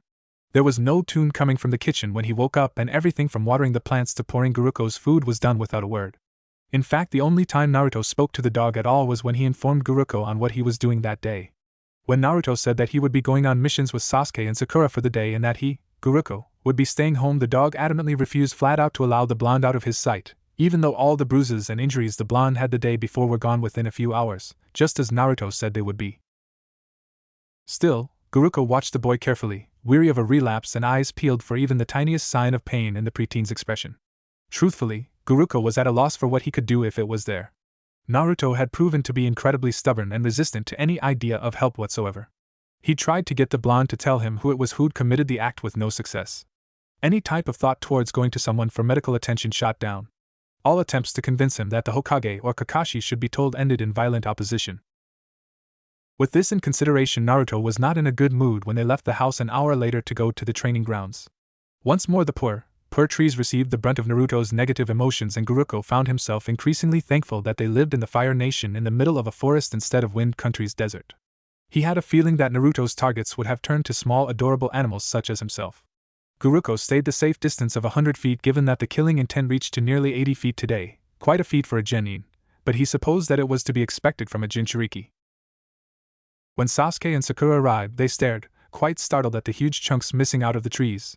Naruto had decided halfway through that kunai weren't cutting it enough for him and started practicing his Rasengan to ease his frustration.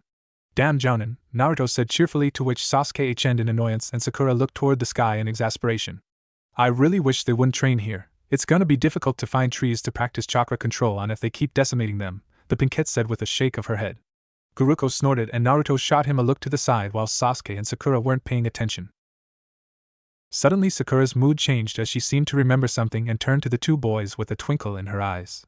Sakura smiled broadly at the both of them, which immediately set Naruto on the alert. Sakura never smiled at him. You guys won't believe this, Sakura squealed excitedly. What? Naruto asked curious. Even Sasuke leaned in a little to hear better. I talked to Tsunade-sama, the new Hokage, and she's gonna take me on as her student, Sakura said happily. Naruto stiffened immediately, but smiled a moment afterwards, covering up his slip, not that either of his teammates noticed anyway. "Tsunade's a great medical kunoichi, you'll do great, Sakura. You've definitely got the abilities for it," Naruto said with a strange smile. Sasuke nodded in agreement. "Congratulations, Sakura," Sasuke said, to which Sakura blushed in embarrassed pleasure, hands folded in front of her. The dog stared in shock and watched Naruto with sad eyes as Naruto suggested they wait for Kakashi to get back and then take Sakura out for a team dinner. Sakura agreed with her broad smile still in place, buzzing with excitement. He wondered how difficult doing this for Sakura was for the blonde. "I always wanted to be a medic nin like my mom was, but since I'm a Jinchuriki that's impossible. I can't be a medic nin, but I want to learn how to be a regular medic at least. Since I'm mainly a ninjutsu user, I've been reading a lot of medical books so that I can be the medic of my team. Maybe then I'll actually be able to do something right instead of always screwing everything up." It must have been incredibly painful to smile through that, and it only made Guruko sadder to know that Sakura would never know how much she just hurt her teammate. It had been Naruto's special thing, what he considered to be his most important quality, and what he thought made him useful to the team. Naruto had apparently been studying medical books since he learned to read and been supplied by the third Hokage who knew exactly what books would be best for the blonde. He told Guruko that he wanted to surprise them on their first mission when a medic was required, so he hadn't said a word about it. He even had the credentials for it, much to Guruko's surprise. He'd hesitantly asked Shizen soon after they'd gotten back from retrieving Tsunade to test him, and she'd been delighted to find that he was good enough to help out in the hospitals if he wanted as a beginner, and quickly cleared the paperwork for him. Shizen said the only thing Naruto needed now was to gain experience through working with patients. Naruto replied that he would be happy to start work in the hospital as soon as he cleared up some things that would take a few months still to get sorted out. In the meantime, Shizen gave Naruto access to her personal library of regular medical books, to which she'd apparently giggled herself silly when Naruto hugged her tight, and couldn't stop thanking her enough. Naruto made her promise not to tell anyone about it though, not even Tsunade. Shizen thought it to all be a great idea and agreed. Naruto would never say anything to his team now, though. He was the type of person to never interfere with another's dreams, but encourage them in any way he could, even if it hurt him to do so. Team 7 was an assault team after all, and wouldn't need another medic, especially one without the chakra control to use medical ninjutsu. Guruko limped over and tugged on Naruto's pant leg, to which Naruto absent-mindedly patted his head. "Naruto, why'd you bring Guruko?" "It's not a training day," Sakura asked as she peered at the dog. Naruto forced a laugh and turned all the way to Guruko, rolling his eyes. "He whined and cried all morning to go with me, so I brought him to shut him up," Naruto said, to which Guruko huffed indignantly and whispered just loud enough for Naruto to hear. "I did not whine, I demanded with dignity." A small smile graced Naruto's lips for a moment before Sasuke spoke. "Dobe, you better not slow us down cause you're taking care of him, and don't even think that you're gonna shove the job on us." Naruto ignored him and picked Guruko up, following his teammates as they exited the training fields. "You okay?" The broad grin Naruto wore fell a little, but he nodded slowly in reassurance. "I'm fine." Nevertheless, Naruto's grip on him tightened slightly, and wouldn't relax an inch until he was forced to put the dog down to do his job. Warning: mild description of rape. Naruto stumbled and hit the ground, white powder cushioning his fall. Snow. He hated the snow with a passion. Everything in the world was dark except for the snow. It glowed with a savage wrath of death, cold, painful, empty death. Naruto raised his hands to his face, the fingers bluish-purple and tips turning black from severe frostbite. His feet were no better. The pain was unbearable. Every breath he took brought a cold, icy air into his lungs, before stealing his warmth with every exhale, white breath escaping from his lips as the tiny particles of water within him froze mid-air. Naruto stumbled to his bloody feet, eyes searching for a way out before his ears picked up a familiar sound. A voice, a female voice that sent shivers through his body, echoing from every direction. "You were born a demon, that's why everyone hates you. You are truly the epitome of death.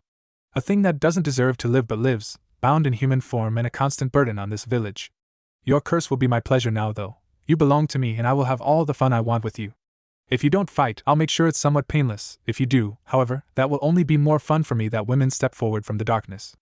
Naruto turned and ran as fast as possible from her form and covered his ears as she began to chuckle, the small sound soon turning to outright laughter at his pitiful attempts at escape. Naruto turned down another lifeless, dark road and came to a stop as he came face to face with her again. Naruto tried to turn, to move, but mobility was suddenly beyond him. He screamed at his body to move, but the limbs simply refused to obey him. She was suddenly in front of him, caressing his cheek in a mocking show of affection. "You weren't trying to run, were you, my little monster?" The moment her fingertips touched his possession marks, Naruto felt her vicious lust run through his body, her icy hatred and desperate need to inflict pain on him. The emotions were painful to bear and it caused him to scream out, the sound echoing along the empty roads. Suddenly the background began to morph and twist until they both stood in a room. He was suddenly forced backwards onto a bed. He screamed and fought, but the woman in front of him only smiled. Her lips formed words and suddenly his world was enveloped in a fierce pain.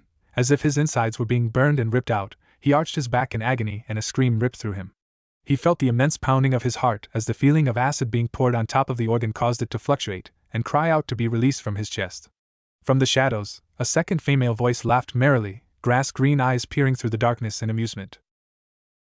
The black-haired woman took her time while he withered in agony beneath her, slowly taking off his clothes item by item. Then both women moved forward and lay on either side of him, slowly stripping themselves. Naruto tried to rise, to run, to fight, but she simply whispered those hateful words again, and the pain intensified tenfold. Naruto clenched the bed sheets and stiffened when cold fingers touched his stomach. He opened his eyes to see her face directly in front of his, but her eyes were looking at his stomach, the seal visible as always. TSK, TSK, TSK. You naughty child, you've gained quite a bit of weight, haven't you? Her fingers gently pinched the skin on his stomach. I like seeing your ribs, she whispered in his ear, like seeing your hip bone, but now they're covered in fat. Been indulging yourself a little too much? She placed her unclothed knee against his stomach and pressed down hard, until he let out a gasp of intense pain. Lose it, or I'll make sure every night you don't spend with me is filled with pain, she whispered, black hair falling in front of her and onto his chest. Stop that, the grass-green-eyed woman said, I want to have fun too, you know. Stop hogging the little slut. Naruto suddenly felt himself falling through the bed and tumbling down a dark drop before his body collided with something. Trembling, he pushed himself up to find himself near Team 7's training grounds, thankfully fully clothed again. He stumbled to his feet, pain racking his body and trying with all his might to push his emotions beneath his feet and gain control. He was sinking beneath the surface again, water rising around him. He needed his anchors. He needed the people he considered family right now, even if they would never consider him to be part of theirs. Naruto sloshed through the rising water to Team 7's bridge where they all stood. Naruto could have cried, he was so happy to see them. Just being there with them gave him strength to continue on. Their images were shadowed though, gray and dark like everything else in this world. Kaka-sensei? Sakura-chan? Sasuke team? Naruto called hesitantly. It was as if the on switch was suddenly clicked by an unknown source. They came to life, their features full of life as they turned to him. Naruto couldn't help but give a grateful sigh of relief as he moved faster through the water till he stood on the bridge, its frame just above the water line. Suddenly, though their faces contorted in disgust as they finally saw him, the dark looks causing the blonde to freeze and his heart to beat faster in panic. Naruto's smile fell as they stared at him with the same hatred of the rest of the village. We know Naruto, Kakashi said in his deadly soft voice. KK no? Naruto asked softly in confusion. We know what a filthy whore you are. Sasuke said harshly, voice filled with disgust and loathing. Naruto took a step back in shocked horror. It wasn't my choice, Naruto stuttered out, voice trembling as he tried to hold back a sob. Yeah right, Sakura said mockingly, I bet you like the attention. Always grabbing for it like some sick wretch. Naruto took another step back, biting his lip as he tried to keep himself together. I never wanted anything like that. I tried so hard to fight her, but Kakashi interrupted him. Not only are you useless as a shinobi and teammate, but you're a filthy worthless slut, Kakashi said, shaking his head in disappointment. Naruto wrapped his arms around himself as his shaking got worse. Please stop it, Naruto whispered brokenly.